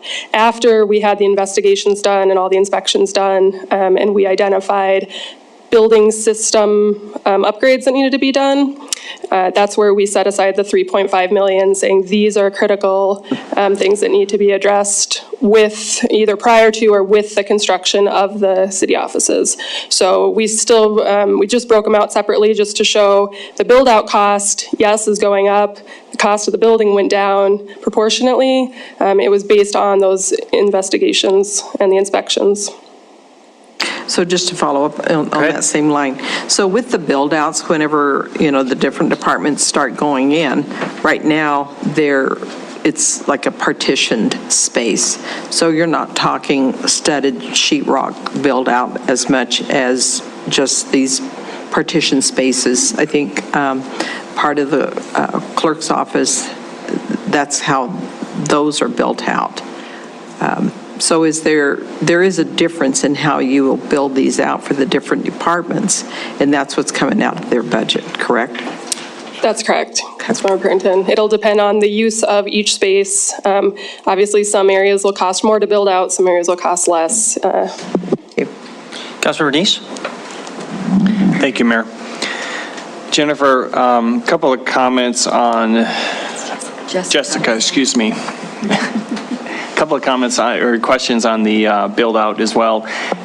When we don't have the space built out, you talked about the cost per square foot if we don't have the space built out. I know that other, for instance, Billings Clinic built a whole nother floor when they built their building, anticipation they need in 5 or 10 years. Actually turned out they needed it much sooner, but they have this extra space, but they're not using it. It's probably not heated, not plumbed, whatever it may be. What is our cost to the city going to be for, say, the fifth floor if we don't build it out, for another 2 or 3 years? So, Councilmember Denise, I can't tell you exactly what it's going to cost to have an unfinished floor to maintain it, but knowing what our operating costs are at City Hall with it being fully finished, and then knowing what the Stillwater building currently being mostly unfinished, I think their operating cost is under $5 a square foot for their mostly unfinished building. And then when we look at City Hall, we're about $13.5 a square foot for operating costs. So I think we would be closer for that unfinished space. We're probably closer to that under $5 a square foot for just sort of maintaining that empty shell space. Okay, Mayor, you go ahead. Okay, so our opportunity cost to hold this extra space could be $4 to $5 a square foot for as long as it's not either developed or leased out. Is that? Potentially. Again, I don't really know until we get in there and start finishing space. And as we finish space, then the unfinished space would be a lower cost to operate compared to the spaces that we finish out. Okay, thank you. Mayor, do you mind if another quick question? You mentioned, I think it was you mentioned that you're in negotiations now for a lease to a potential person to us to build out and lease the space. Did I hear that correctly? Yes, that's correct. We do have a potential tenant that we've met with, and they had asked for a proposal if we did acquire the building. Okay, so that is something I am concerned about with the city competing against the private sector. Can you address how how we're getting into the rental market, the commercial rental market, and how we may be competing with some of the private sector who maybe even be paying down into the downtown TIF areas and things like that. I don't know if someone else wants to take. Sure. Be glad to take it. Thank you. So, Councilmember Neese, Mayor and Council, ultimately, you, as the elected body, can set parameters about what you expect as the council. I mean, it is a case. We are not renters. That is not our core business. How I've always approached this discussion, this is not new to tonight, is I think our primary partners should be partners, people who are working first and foremost in the criminal justice system to help most efficiently use taxpayer dollars, local, county, city, state, et cetera. But I've heard some of you also express an interest in leasing to what I would say are much more traditional private use businesses. So my answer really is, what does this council want to set as parameters around the guidelines for your staff to fill that space? We're assuming step one is that you do want it filled, because it is an asset, and getting a reasonable return on it helps offset city taxpayers' dollars.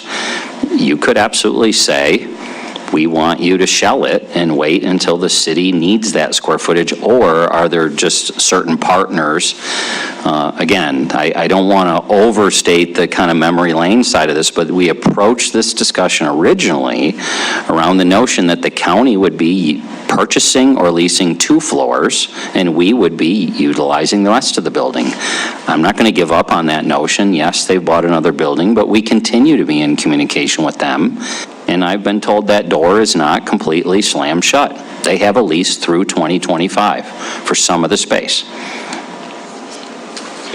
Thank you very much. If I can, I'm just going to ask Andy to come up, comment, and don't go too far away, Jessica, but while we're on that topic, and apologies for jumping in here, but Andy, can you address, if you know, our ability to claim tax exempt status on any floors that we lease out to private third parties? If this were a 501c3, and here I'm going to fly too close to the sun, and don't quote me on any of this because I really am speculating, but my understanding is that if it were beyond their core function, that 501c3 would not be able to claim tax exempt status on that. It would just be regular revenue. They'd have to pay property tax on it.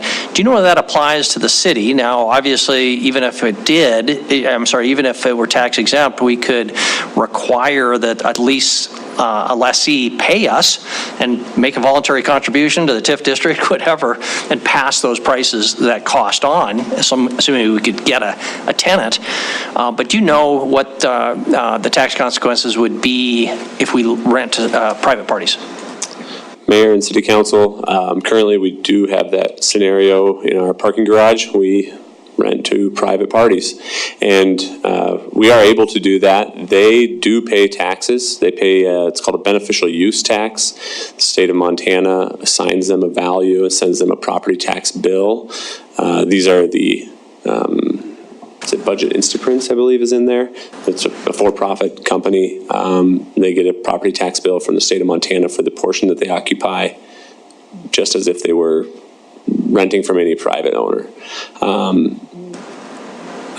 I suspect the same is true with the nonprofits there, Volunteers of America. I don't know for certain, but I suspect that they do not pay property taxes, just as they would not if they owned property anywhere else in the city. Okay, thank you. Did that answer your question? Yeah, I think so. Thank you very much. Councilmember Shaw? Thank you. I just wanted to speak to the motion for a minute and to go back and address something that was brought up during public comment. Chris, thank you very much for that last slide and for taking the time to really explain how this is a package deal, really. I think sometimes that's gotten lost a little bit as we've tried to communicate to the public why it's important to get the space for the city. So I just wanted to take this moment to kind of just quickly give the 30,000 foot, which is that this is a one-time expense, as you've continually said, funded. But the vast majority of public safety budgets are personnel, and that's an ongoing expense. If we just hold on to this money and then try and throw it at, public safety personnel, if the levy doesn't pass, it will be gone in 2 years, and we'll have to fire a bunch of people, which I don't think anybody here wants to do. So I just wanted to throw that out and say, to me, and I hope for everybody listening, for the voters, that it's very clear that these two things go together to solve public safety in Billings. This is a one-time purchase, but the public safety levy and the ongoing personnel is who we need to staff it, and we do need the voters to approve that. So thank you, and I hope this passes. Thank you very much. Councilmember Boyette. Thank you, Mayor. Andy, don't hide back there. A week or two ago, you were asked the question by someone, what happens if the safety mill levy doesn't pass? I don't know that we had predicated buying the Stillwater building on the safety mill levy passing, but if it doesn't pass, how does that affect our ability to buy this building? Very simply. Mayor, Councilmember Boyette, I think the question and my answer was with respect to using reserves to solve short-term operational deficiencies. I think that's the impact it has, is it uses reserves to purchase the building that you could otherwise use for anything else. It doesn't, if the levy doesn't pass and you don't buy this building, you have money to solve that problem for a while. It doesn't solve the problem long-term, though. Council still needs to figure out how it will operate public safety adequately into the future if this levy doesn't pass. Could I add? Thank you. Go ahead, Chris, and then Councilmember Buell. So Mayor and Councilmember Boyette, this purchase is not reliant at all on the public safety levy passing. There is no debt associated with this purchase relative to the levy. I think what Andy, though, is very transparently putting on the table to you, again, as the policy body, is yes, you are using up, if we were to go to the reserve chart, the reserve goes back down to where the council was headed before the repeal and replace. I almost went there. If you put that chart back up, actually, let's just go there real quick, if we could, please. Could you scroll to the reserve chart? Yep. 2021, nobody knew about 2021. Without repeal and replace, there was a projection that we were going to be something like 2022 adjusted. Because after the 2 times ago, public safety levy did not pass, and crime continued to go up, council, administration, frustration, we've got cash, we have a crisis or a problem, go hire, and I think the number may be as high as 22 or 24 over a 3-year period. On one fellow swoop in 2017, the council said, Mrs. Volek, add 17 people. We're authorizing you to add 17 people to 911, police, and fire, using reserve to pay that bill. And she and the organization did it. And so the reserve was heading right back down to its minimum level until the pandemic and this cash came in. Andy's not comfortable, I'm not comfortable telling you couldn't do that again if this levy fails. But I think it is not a good, wise use of those funds. I think you're taking care of a facility need that has existed for years, maybe even decades. It resolves something for decades into the future with cash that you have on hand. So. Thank you very much. Councilmember, I'd recommend Councilmember Ewald first. Councilmember Ewald. Thank you, Mayor. I think most of you know what it feels like when it's 30 below outside and your furnace goes out, because most houses only have one furnace in them. Some of these bigger ones on the west end have more than that, but this whole building is 100% redundant because it belonged to the federal government, and so it had to be that way because it was a federal courthouse. So there's 2 boilers. One takes care of the building, and you alternate them. If one goes out, you still got one to take care of the building. The same with the cooling, the same with the water supply. If a water main breaks on one side, you still got water coming in on the other side. This is something that's really special about this building that you would not get if you built another building just for City Hall. It's pretty hard to measure that part of what you're getting in this building in dollars and cents. So I think that is one of the big things that helps out in this building. And as far as the extra space, that's not something we need to settle tonight. If they could take a couple of years before we figure out what happens with the extra space in that building. Tonight, we just have to settle on, is this building a good buy for what we need? And that's how we have to make our decisions. And I think the redundancy on this building is one of the biggest selling points for it. Thank you. Thank you. Councilmember Nish, you had your hand up? I did, Mayor. Thank you. I'm going to speak for the motion, in favor of the motion. I was on the selection committee and reviewed a lot of the information that was presented here tonight. This building is, it's not the perfect building maybe that we would build if we, in fact, think it was on our budget. We had a $40 million number at one point. They're now talking a total of $30 million, so that's $10 million off the top, which taxpayers are not going to have. And in addition to that, we were talking, it was said that we would have a bond to go out and buy or build some space. And that's, again, additional amount that we will not have to be putting forward to have the taxpayers pay for. So this is a building that's old, it's aged, it's been renovated. I think this will serve the city well for years to come. I am concerned. I think we should address the potential conflict with competing with the private market in leasing space. That'll be an issue that we can address down the road. But overall, I think that once this gets purchased and started building out, I think having the efficiency of the city in under one roof for most of the departments. I think we still have some departments down at Belknap and the Public Works because that's where the facility is. We'll have some probably in the new facility out there in the West End, but for the most part, the departments should be in the city. So I'm looking forward to this. With the timeline that Jessica put forward, that's a pretty good timeline to see some things starting to build out and people to move in, and so I'm looking forward to this. So I hope we go ahead and get this passed tonight, and then we can move forward to start getting designs and built out as soon as possible. Thank you. Thank you very much. Any other discussion on the motion? Councilmember Yakovich. Well, Councilmember Ronning, you had your hand up. Go ahead. I'll relinquish to her. Okay. You haven't spoken yet. Go ahead. Well, I just want to thank you, staff, for bringing this back to us. I'm speaking, of course, in favor of it.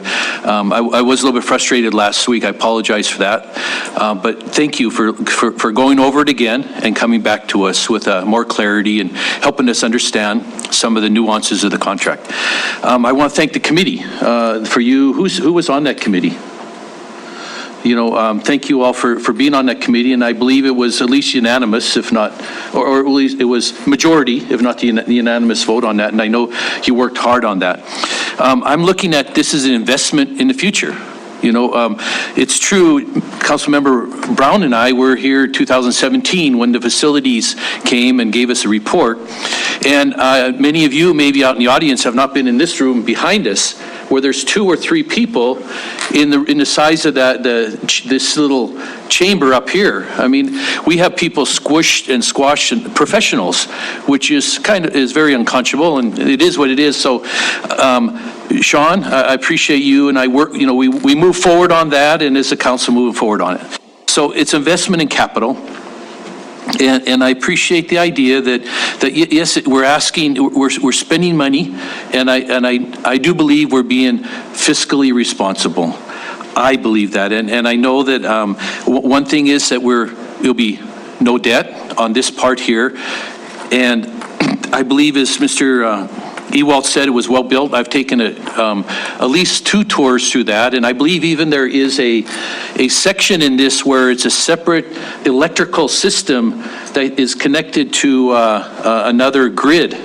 In case this grid goes off, that one will kick in. So it's really I was impressed with how well-built it is. And again, of the space. I appreciate the due diligence that all of the staff have gone through, and I have to say I appreciate 2 of my constituents are here in this room, and they both are great leaders in our community, and they didn't agree with each other, but Mr. Hafer and Mr. Goodridge are 2 of my best constituents, right? 2 of our best constituents, right? And I appreciated them coming. And the reason I bring that up is that he was, Mr. Goodridge was the only one that ever called me in my ward who opposed it. So good for you that you spoke up, and we talked even today. But I didn't get that pushback at all. There was and we had so many meetings after meeting after meeting. I mean, God bless my wife. She's about the only one, well, one of the few that watches Channel 7. I'm sure there are a lot more. But people out there heard about it since 2000. Well, we've been doing this, Mr. Neese and I were on the original RFP board. And that was almost 2.5 years ago, right? So it's been out there for so long, and so good for Mr. Goodridge, he came here. And then Mr. Hafer, who came also, who was on the committee. So I just throw that out, is that we really tried to get the message out to people in whatever way it was that they could respond. And I have to say, for me personally, I never really got any pushback other than one of my constituents saying not to go forward. But the majority of them that I've talked to, maybe there were 3 more. I'm not going to fool you, but there are others who said to go forward with it. So with that in mind, again, I'll circle back to thank you, committee, for working on it. I know that you worked hard, and I trust you. Did the majority say to go forward? Okay, so that's reassuring. And again, staff, thank you for coming back with us and giving us another note of confidence to go forward. I do believe, Mayor, that years from now, people will say, good job, Mayor Cole. Thank you. Does that mean it's all my responsibility here? That's what thanks very much. If it doesn't work, they can say, Yakowicz, you're to blame, okay? I'll take all responsibility. Well, I'll take that as a handoff, because I did sketch out some of my own comments on the merits of the motion. I am concerned about what happens if the public safety levy doesn't pass. We all should be concerned about that. There's no doubt about that. The reality is, in this case, we'd be committed to the $13.5 million purchase price plus $3.5 million of additional improvements plus some engineering and others. So that 13 plus 5, or 13.5 plus another 3.5 is about 17. Add in some other miscellany, and we'd be at least $20 million. That would still leave about $10 million we could use still to put toward, of one-time dollars, to put toward additional spending for public safety. I think we'd be hesitant to do that because, again, that would be to add to our resources, and the voters would have spoken and said, no, they didn't want to pay for that. So I think it might be difficult for us to agree to put those dollars toward that purpose, although we are reducing our options. There's no doubt about that.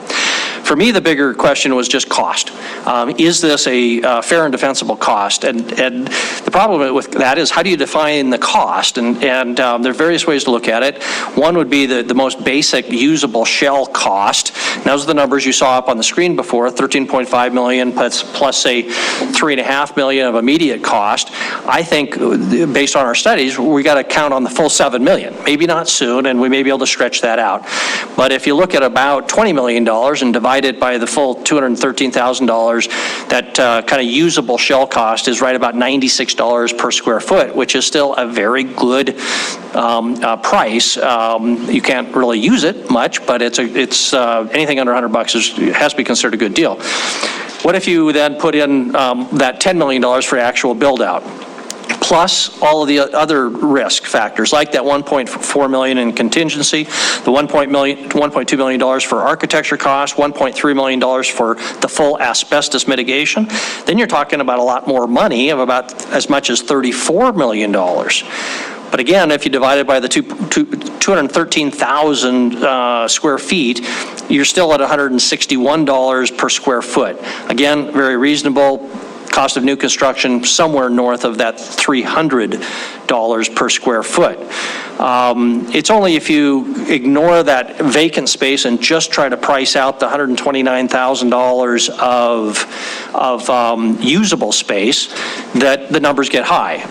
If you take that highest $34 million, divide by 129,000 usable square feet, and you're at $265 a square foot. Again, still well below new construction, and realistically, if you were to rent that property, the landlord's still going to charge you for that lobby space, still going to charge you for the bathrooms. There's no free lunch, nor is there free space. So I think when you look at that, the price is reasonable. Doesn't mean that I don't have real concerns. A lot of it was touched on already. Our ability to lease out that space, I think we're kidding ourselves if we think that's going to lease quickly. It hasn't to date. I think we are deciding really that we are willing to compete with the private sector for that space. Otherwise, I think it'd be a waste of resources. I am concerned about adequate parking. Our people are going to have to walk at least a block. The utilities, I think, are going to be more expensive in that upkeep just because it is such a large building. And then I'm concerned about what we do with this building and with the depot. But those realistically are smaller properties and a lot easier to market than this thing, that thing, the white thing is. And that causes me real concern what happens with that property if we don't take it. It has the potential to become a real albatross and become a blighted property, which would be a shame for downtown. So the benefits you've heard about, the size, flexibility, the relative affordability, its availability now. We do need space now. Relative predictability, because it's been stripped as a shell, the costs are always going to be a surprise, but hopefully there are fewer surprises here than some other used building that might be out there. And then, of course, as I mentioned before, preventing the Stillwater from becoming an underutilized, blighted facility, I think, has value as well. So those are the kind of the analysis that I went through to conclude that the motion is one that I will support. Are there additional comments? Councilmember Ronning? Okay, Councilmember Joy, and then Councilmember Ronning. Thank you, Mayor and Council. I remember very well the first meeting the committee had. We were in such very, very different circumstances than we sit here today. Unfortunately, our pandemic has done such terrible things. I mean, it's been very, very awful. But we sit in a very different space today than we were in that first meeting. And being an honest person, I, said very clearly, you can see our budget, it's a public document. You can see there isn't any money. I remember that quite well. And when I first decided to be on the committee, I went back and I read the minutes and looked at the previous meetings of why at the time the council did not choose to buy this building. And then I realized, what's the point? I can understand it, but we don't go back in time. The council at that time chose what they chose. And so that's done, that's over, that's history. So where are we now and how do we move forward? And so the other thing is, it's not a really attractive building. Someone has told me there's it looks like a twin building that's in Washington, D.C. that is very, very similar to this. And so looking through brutalist architecture, I thought, gosh, I got to understand this better. So I looked it up, and brutalist comes from a word in French that means brute, that means unfinished.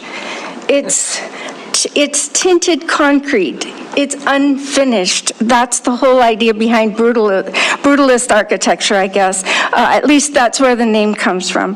So I will support the motions. The discussion has been full in the points for or concerns about going forward. But I will support the motion. Thank you. Councilmember Ronning. Thank you. No surprise, I won't. I'm just really ready for Billings to take a lead in visions in our state.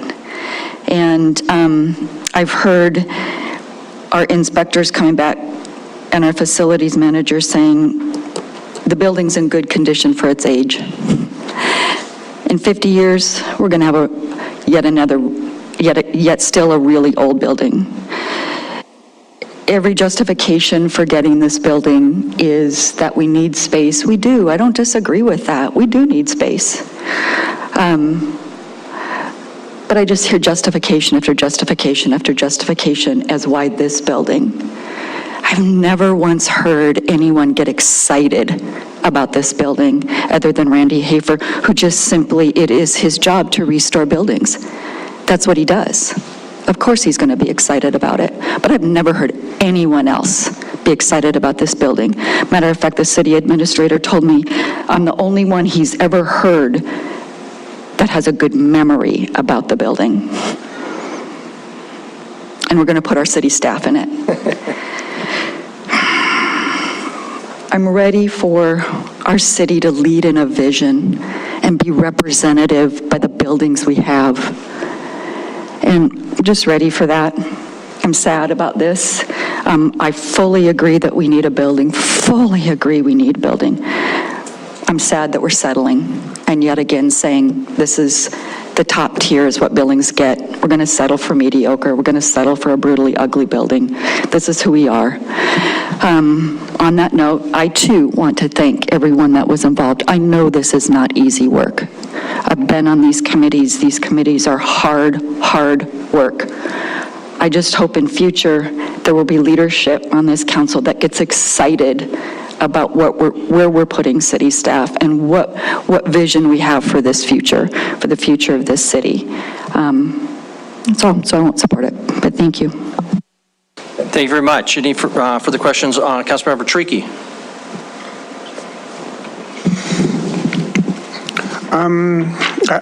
First off, I am in support of finishing this purchase tonight. I have no problem with it. I think it's a good deal.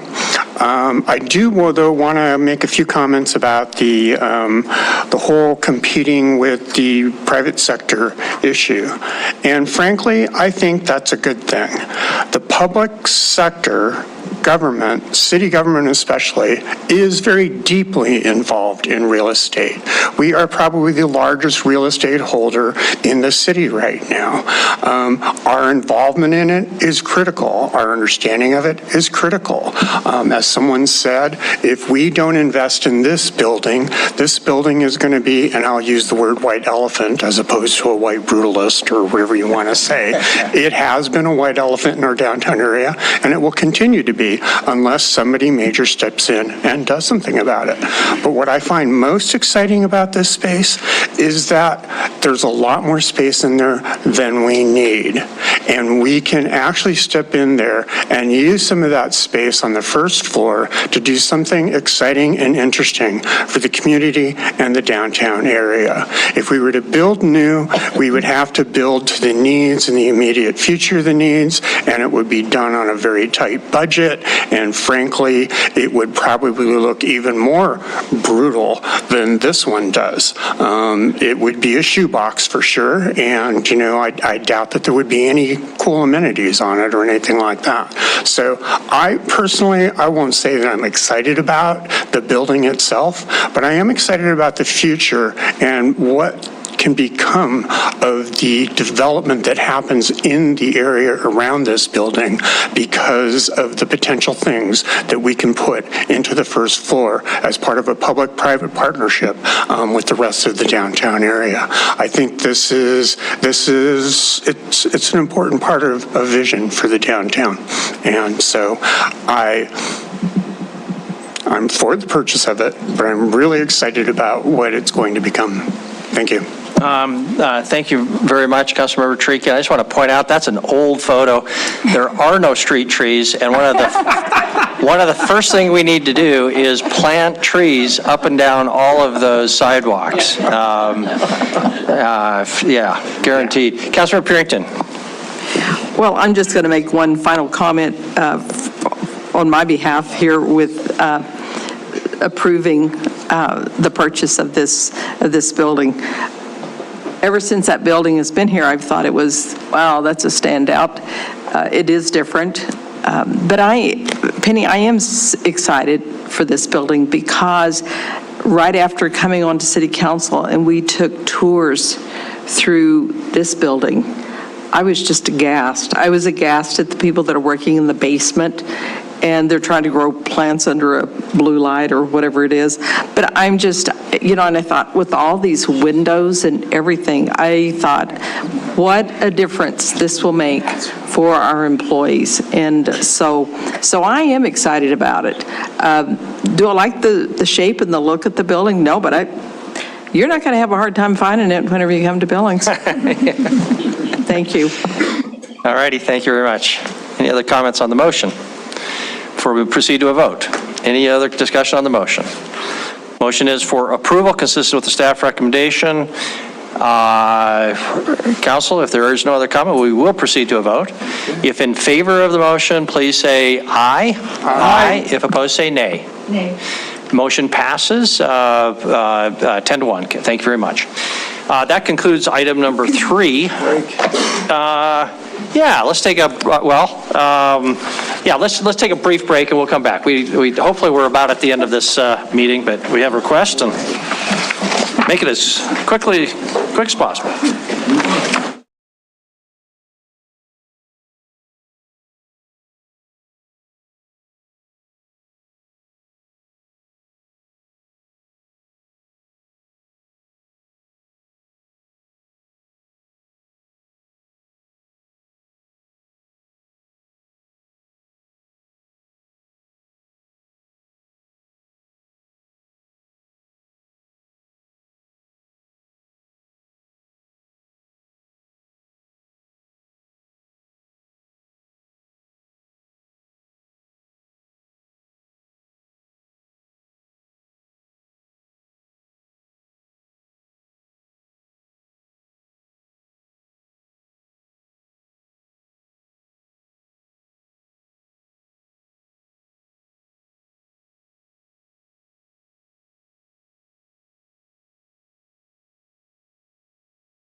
we've been discussing, what's this going to cost the city? What's this going to cost the city?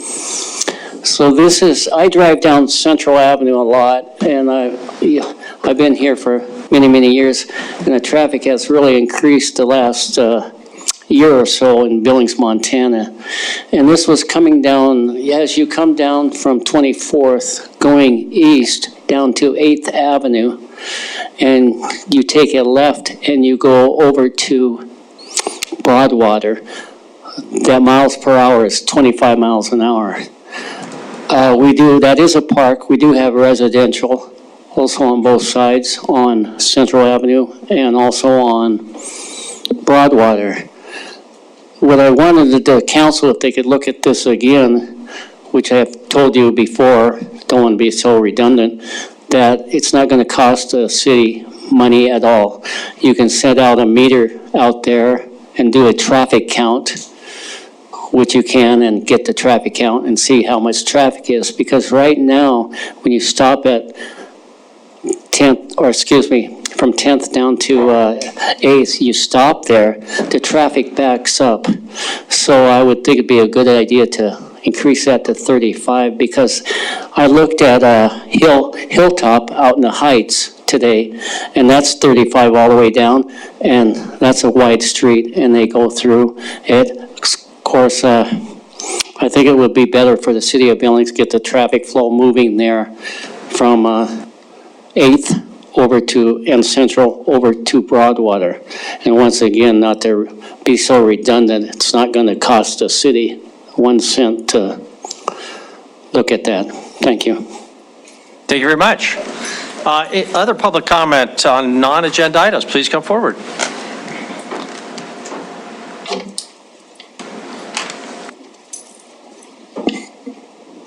Catherine Card, 2815 4th Avenue South.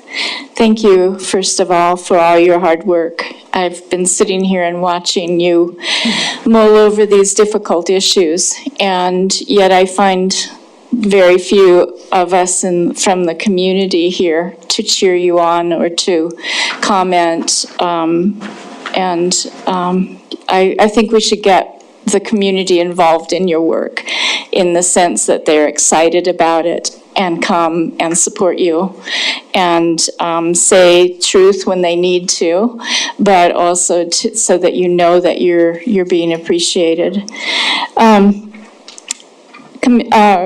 Councilwoman Ronig reminded us that the police department has in fact done some things in response to my allegations that they were participating in doing outside permitting of motorcycle events and runs and everything in the city. And in fact, it's true that they have implemented new procedures and to not take that under their wing, but to put the groups applying for a motorcycle run or other event, making them do the permitting process that all of their events have to do. So I'm very glad that that has happened, and I sure appreciate that. However, there's more work to be done in response to the factual evidence that I've presented to you all that support my allegations of the compromised integrity at the police department, especially concerning connections and this what seems to be a code of silence with a local motorcycle gang. I've received no factual evidence, though you have promised that you would work with Chief St. John to provide the facts to disprove my allegations, which I would love to see, but I have not seen any. Instead, I've received a letter from Chief St. John that blames and disparages me for raising the questions and demanding answers. It's not with any pleasure whatsoever that I continue to write to you and to stand in front of you with my concerns. I want to support the Billings Police Department, and I will nonetheless vote to support the mill levy. I know firsthand that there are many in the department who do their jobs well and with integrity, but I also know now that the department is troubled, and hard questions need to be asked. And the troubles need to be exposed before healing can take place. I hope for healing, since our community needs a trustworthy police department in the face of this increase in crime, but also in the face of a growing population and a challenging future. Thank you. Thank you. Any other comments from the public on non-agenda items before we close the comment period? So no one's walking forward, so we'll close the comment period on non-agenda items. Council, Councilmember Brown? Thank you, Mayor. If I could take just a few minutes, I'd like to respond on at least my part as the city council to these allegations that have been brought up over and over and over and over. I don't think as a council that we've really kind of spoke out on this or really commented on it. And I just want to make sure that folks out there know that we're not putting it on a back burner, we're not hiding anything, and, certainly not ignoring it. It's been investigated. The police chief has done his job. He's worked with the city administration, legal, everything else. City council has been involved in many of those discussions. And honestly, the allegations are found without merit. The video was given to our assistant city attorney, Karen Tracy. She went through all those, they looked at all of those, and there was just not enough evidence there to really go forward with anything on that. I'm looking at a letter, and everybody else here has received it, and Ward has received it, from the police chief dated August 23rd, 2021, which is his report on the whole thing. And there's some things in there that I absolutely agree with. There's some allegations that were made, against our assistant chief that really are just almost slanderous. I mean, they really go to the heart of, our trusted police. I trust them. I agree that there were some issues that needed to be resolved. Even tonight, Ms. Ward has already commented that some of those things are moving forward, which is a great thing. So, there are positives that will come out of this, but I, for one, really I want this to go to bed, and not because I think that, there's anything wrong with Ms. Ward being able to bring this stuff forward. But the investigation is done. We've done the due diligence. I personally accept the chief's explanation. I accept his letter.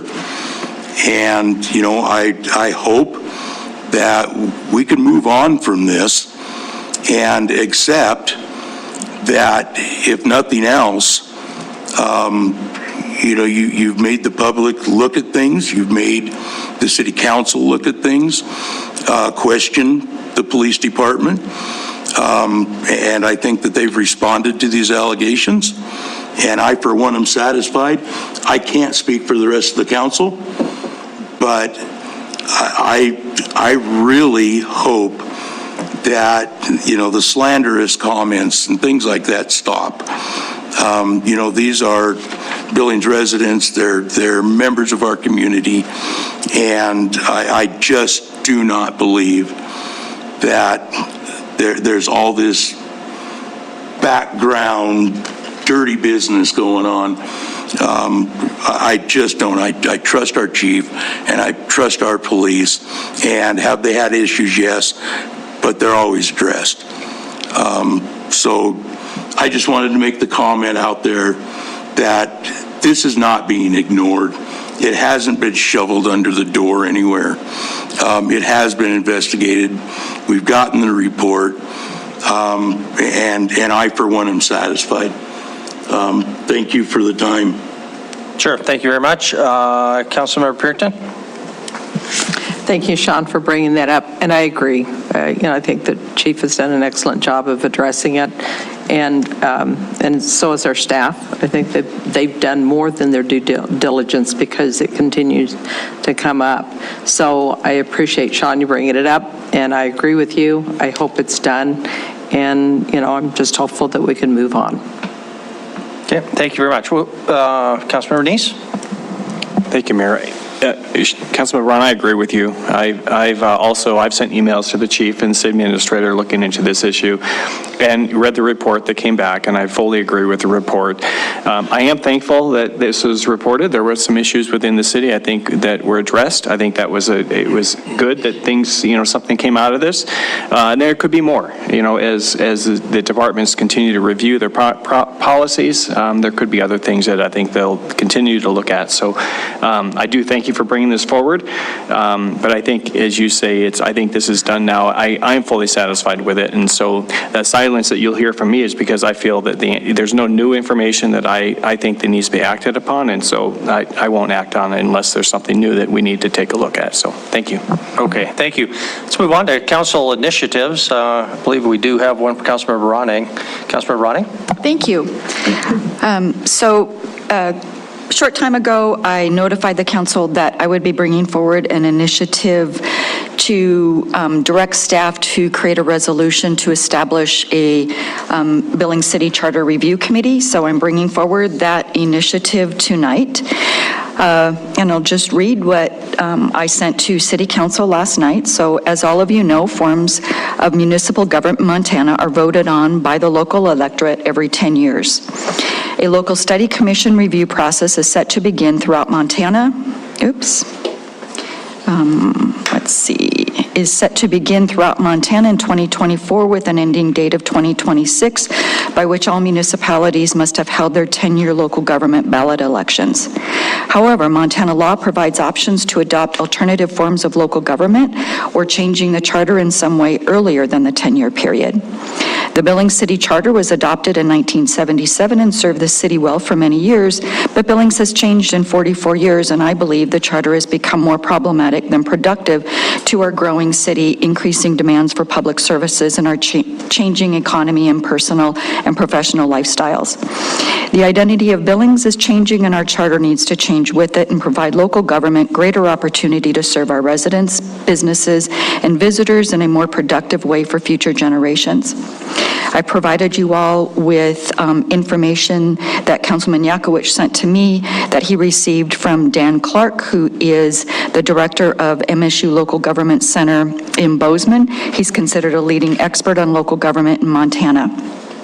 So I'm going to share a little bit now about what I've learned from Dan. So basically there are three ways that that Montana statute, and Gina, feel free to correct me at any point in time if I'm wrong on this, but there are three ways that that the Montana Code Annotated gives to local governments to change their form of government.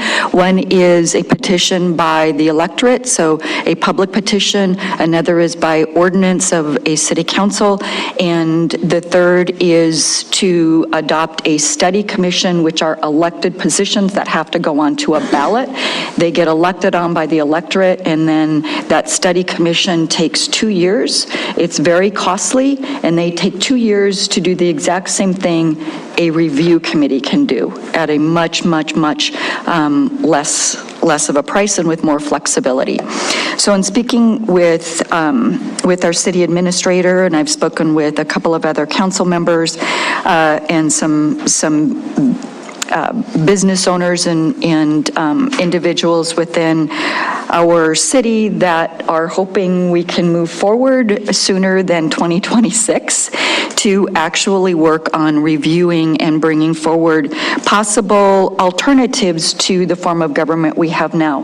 That could be something as simple as a slight change to the city charter, or it could be if the review committee comes back and says our recommendation based upon XYZ criteria is a full change of the city charter, that could be a recommendation too. It could be the full gamut. I've provided to you information that I perceive as recommendations according to Montana Code Annotated, but my recommendation with this initiative is that we would direct staff to work with City Council and whatever members would like to be working with staff on this, but come back to City Council with a resolution that would put together a review committee, and that review committee would, in my recommendation, but council could go a different direction than this, would be that those positions would be applied for similar to how we apply for advisory boards, that there would be a criteria process in place, and then members of the community would apply to be on that board, and then there may be some that would be appointed to the board via the resolution. As I shared, some of the benefits over a study commission, that would be one of those options we would have to review in 2024 or possibly move forward with in 2024, because we have to do one of those three things come 2026. Something has to go on the ballot. So if we do a study commission come 2024, that's putting an election on the ballot for commissioners that they would run, and then they would be elected positions. That's going to be costly.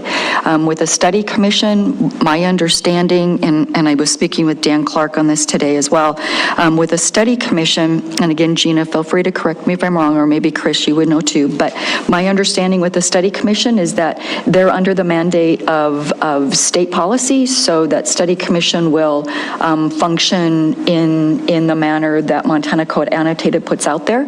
A review committee would do basically the same function, but would be under the direction of this body and under the direction of whomever we say on that resolution. So there's a lot more flexibility. The cost is tremendously lower. And my hope is that we don't wait another 5 years to move forward. I think every budget cycle we hit a serious problem.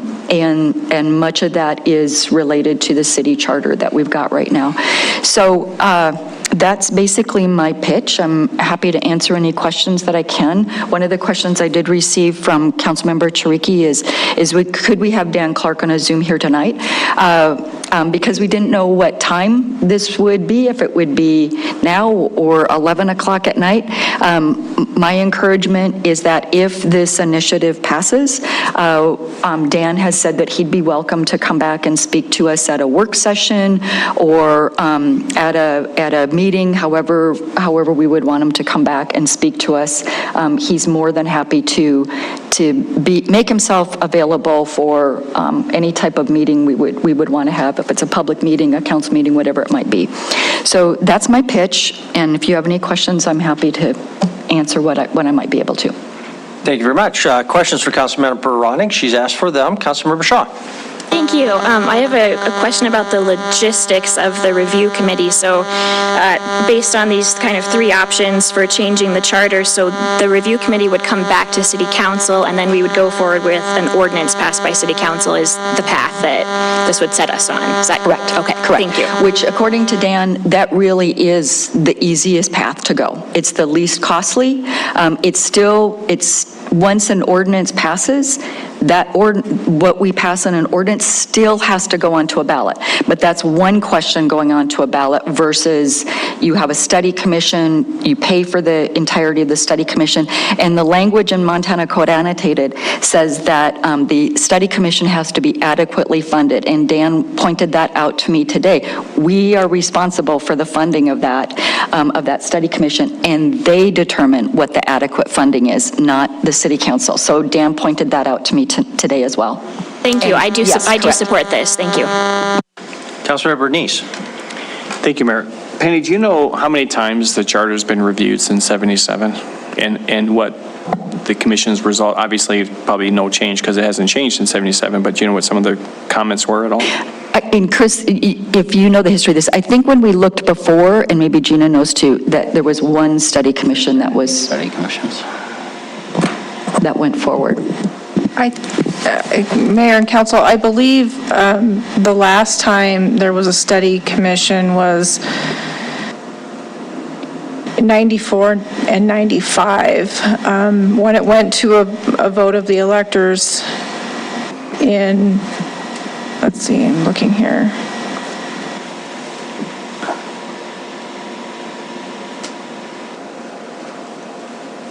Right, it was voted down in 2004 and 2014, if I'm reading this correctly. So the last time it was reviewed, it was 94, 95. Yeah. Okay, thank you. Councilor Joy? Thank you. I don't have a question, but I'm quite new to this information. I haven't had a lot of time to really look at it, and since the initiative form is a summary of the proposed legislation, or legislative or staff action, essentially it says that if this initiative moves forward, then there will be an application process to serve on a review committee. So we're not really being asked to choose in this initiative which would be the best option. Essentially, the best option, the proposed best option is already stated. And since I haven't had sufficient time to independently kind of look at the information, I don't think I will support this at this time. If this were to come forward with me being able to have a little bit more background information, I think I definitely support review, but this essentially sets in motion a direction to staff that will be a committee with an application process. So until I have a better understanding of that, I don't think I can support this. Thank you. So not true. So I'll Councilor correct that. Ronnie, go ahead and Yeah, comment. Thank you. So what this does is it creates it directs staff to work with city council to create a resolution. Then that's voted on to either move forward with a review committee or to create a review committee. This initiative doesn't create a review committee. This initiative directs staff to create a resolution that would create a review committee, because we need a resolution in place. It would be similar to what we've done with the Energy Conservation Commission and the Citizens Police Advisory Board, is you have to have a resolution first. So there are things that have to be done first to get to that resolution process, which would put that review committee in motion. Just a question, a follow-up question. We had a resolution that came forward for the spa. We had a resolution coming forward for the Energy Commission. At either of those times, I think maybe the resolution as it comes forward to council is a straight-up vote, yes or no. So I don't remember, and I know there were council members who worked on committees working on it, but I don't recall that if a resolution comes forward to council, that council actually amends that resolution. It's usually up or down vote. So if the words are in the initiative to bring it forward as this, then the resolution will say this. Thank you. Want me to respond to that? Briefly, and then Councilor Puritan. So every resolution first has a work session. So there's a work session first that happens, and that's when council members give their input on the language they want in the resolution. So that's typically what's happened. Or there's some type of conversation for council members to put the language that they want to see in the resolution. At least that's what's happened in the past. Okay, thank you. Councilor Puritan? I have, ever since I've been in Billings, every 10 years this comes around, I've always voted to study it because I always think it's a good idea to look at it. And I know that it's a process. I remember reading about the study commission years ago. I do not have a problem with looking at the charter. I really do not. My issue at this point is timing, and I would like to see, I think before we do anything, even to approve of this initiative. I would like to hear from Mr. Clark, and he could come during a work session, I suppose. One of our local legislators, made the comment because he had seen Mr. Clark in action and thought it was a good idea for us to look at that. And he said, go ahead and do it earlier. So I don't have a problem at all with that. But before I would vote in favor of this initiative, I think we need more information from Mr. Clark so we know if we want to go with the study commission versus the review versus coming up in the 10 years. So I just think that we need to be able to know all of our options and just what that would mean for the city council to vote on it. Thank you very much. I'm going to put a question, I think, to Councilmember Ronning. The background, I know I have my list of small changes to the charter that need to be made, so I'm 100% in favor of going down this path, and I understand it makes a lot more sense for us to initiate the process. So I think this makes a tremendous sense. It's always been my expectation that this is exactly what we would do. The details, however, I got this at 9:40 last night and been busy today, so I haven't looked at it all. That makes me nervous to set anything in motion that we might be inadvertently putting some direction that, and we don't have a written motion in front of us. I think this is kind of what Councilmember Joy was getting at. And I'd like staff to cogitate on this a little bit too. I'm wondering whether if you knew, if we had a commitment from staff, and I haven't asked staff this, but the city administrator is the keeper of the agenda. If we had a commitment from the city administrator to add this item to a work session in the near future, whatever near future means, but next 2 to 4 weeks, I suppose. And at that, we could hear from Mr. Clark, we could get staff's input, we could maybe have a more refined written motion presented that we could discuss. Councilmember Ronning, would that be sufficient for you, and would you withdraw the initiative if you had that commitment from staff? Well, I think staff will do whatever we tell them to do. It's a commitment from this council. Right. Staff's going to do whatever we tell them to do. It's this council if you want to see that or not. But again, my initiative is actually pretty simple. It's just to start something in motion to go down that direction. But I'm happy to do that whenever anyone else is ready for it. I'm happy to do that. Okay. Councilmember Neese? Thank you, Mayor. Penny, you and I talked a little bit about this, and it sounds to me like maybe Councilmember Yakovich had some information on this too, and I see Denise's point. I think the mayor had asked me this a little about during the break, and I think everyone's probably in agreement that it's not a bad idea to review the charter. But I think specifically saying to formulate the committee is, I think, where the hang-up is.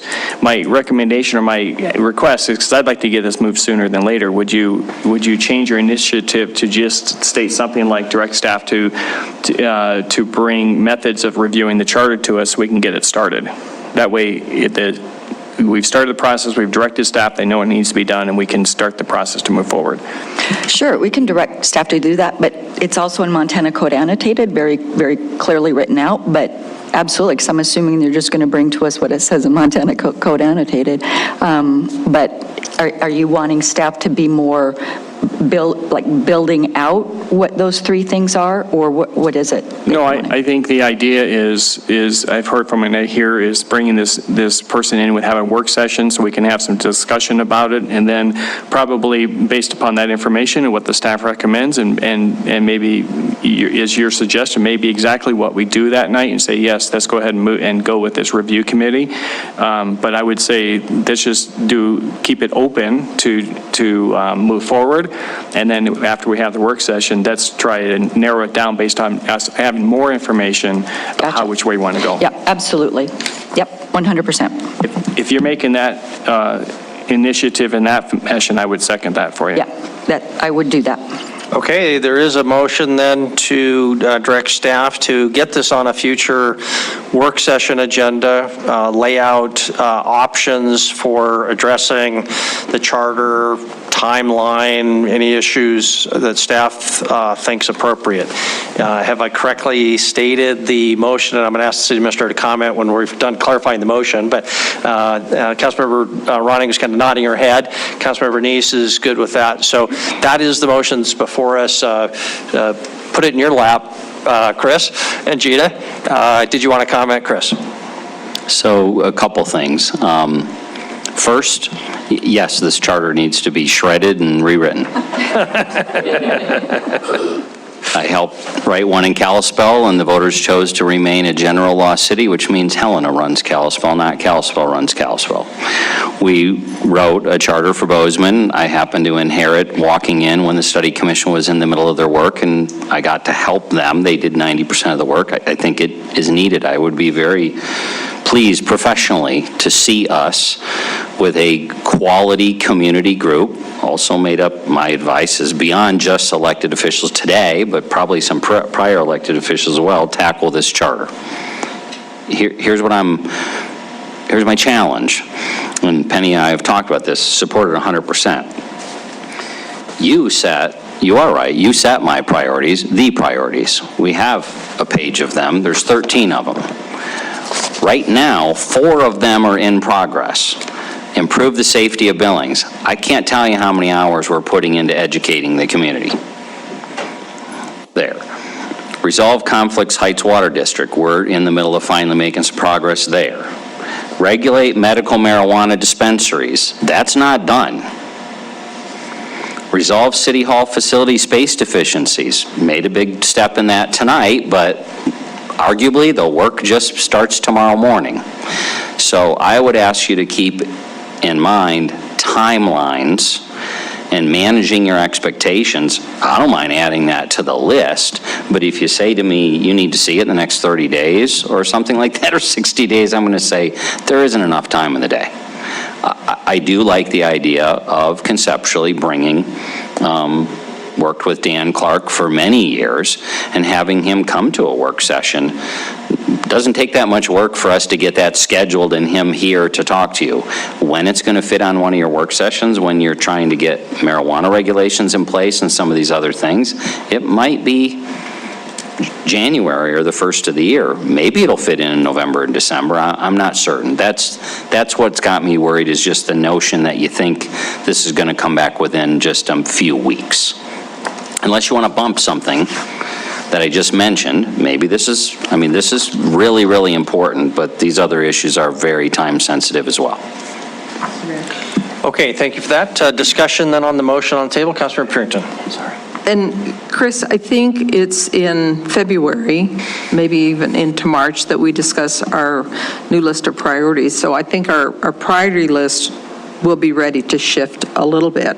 I know in past times, even after coming on council, that the charter was somewhere in there. It was low priority. And even in just listening to some of the different council candidates coming up, so many of them have said, let's look at the charter. So I think you have that on the radar with, new council members.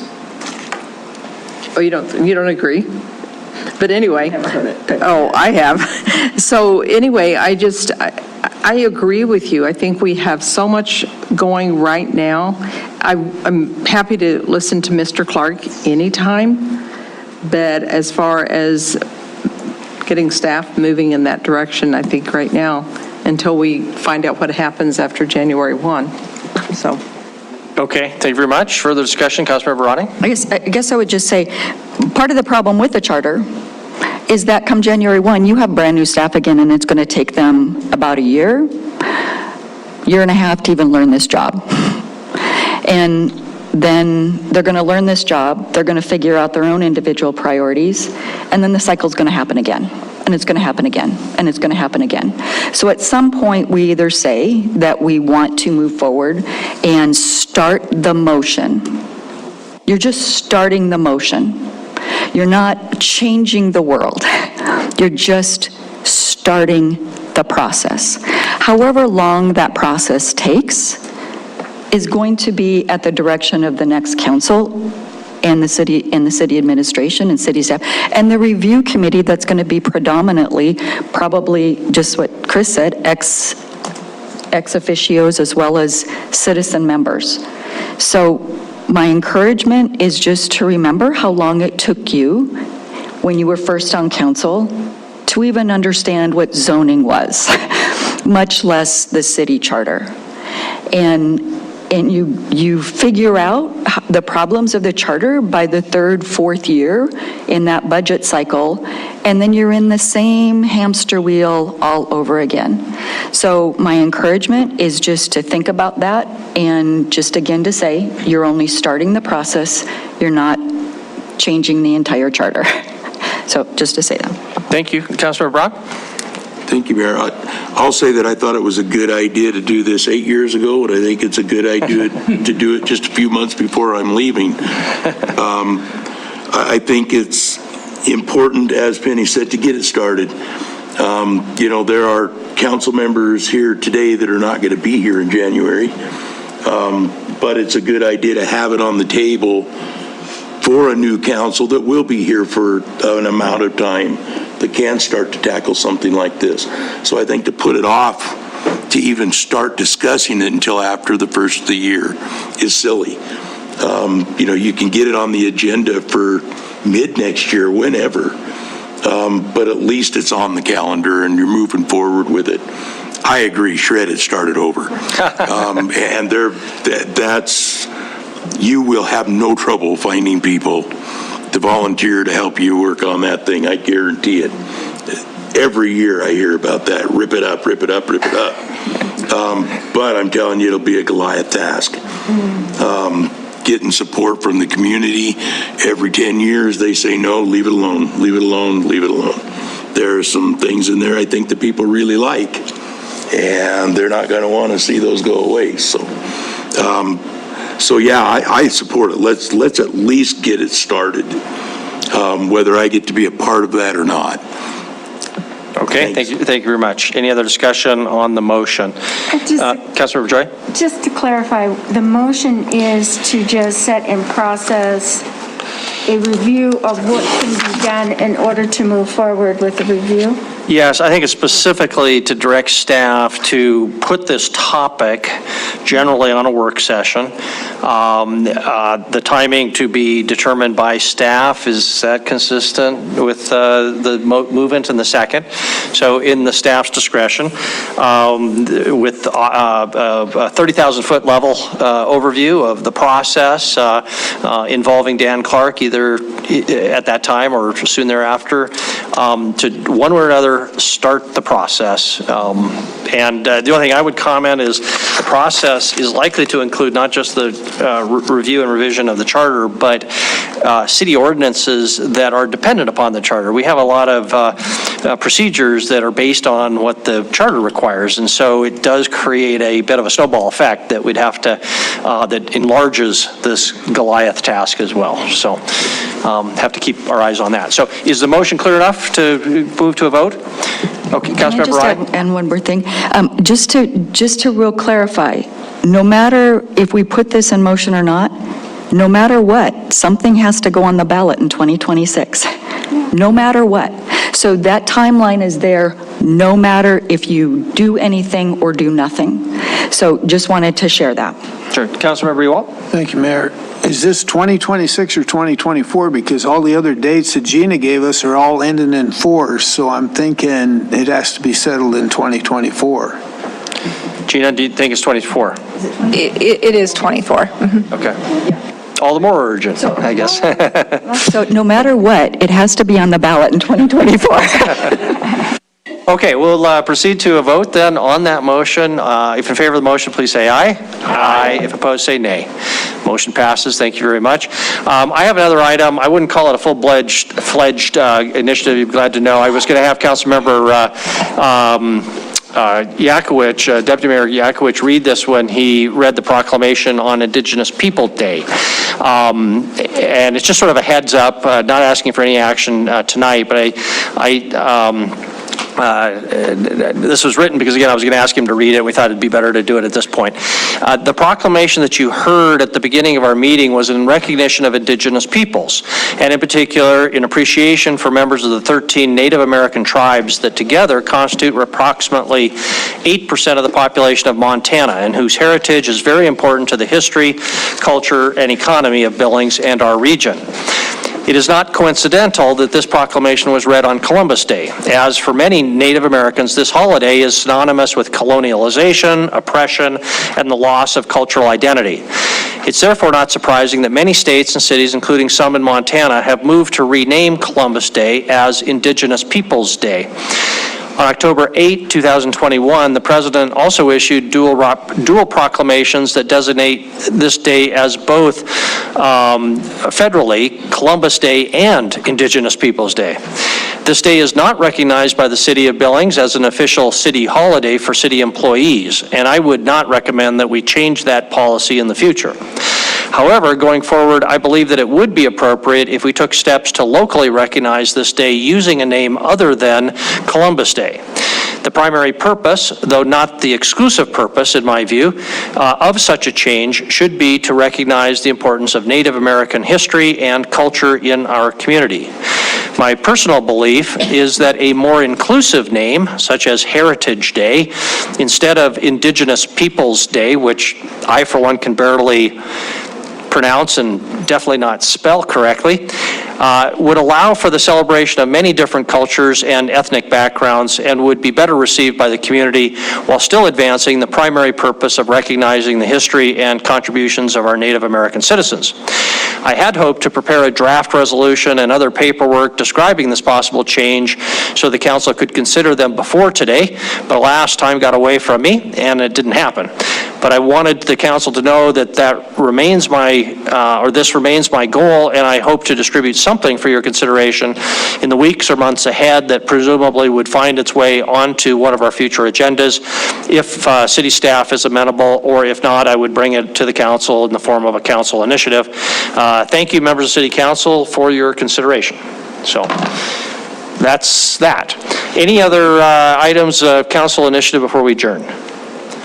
Don't see any, so we are adjourned. Thank you.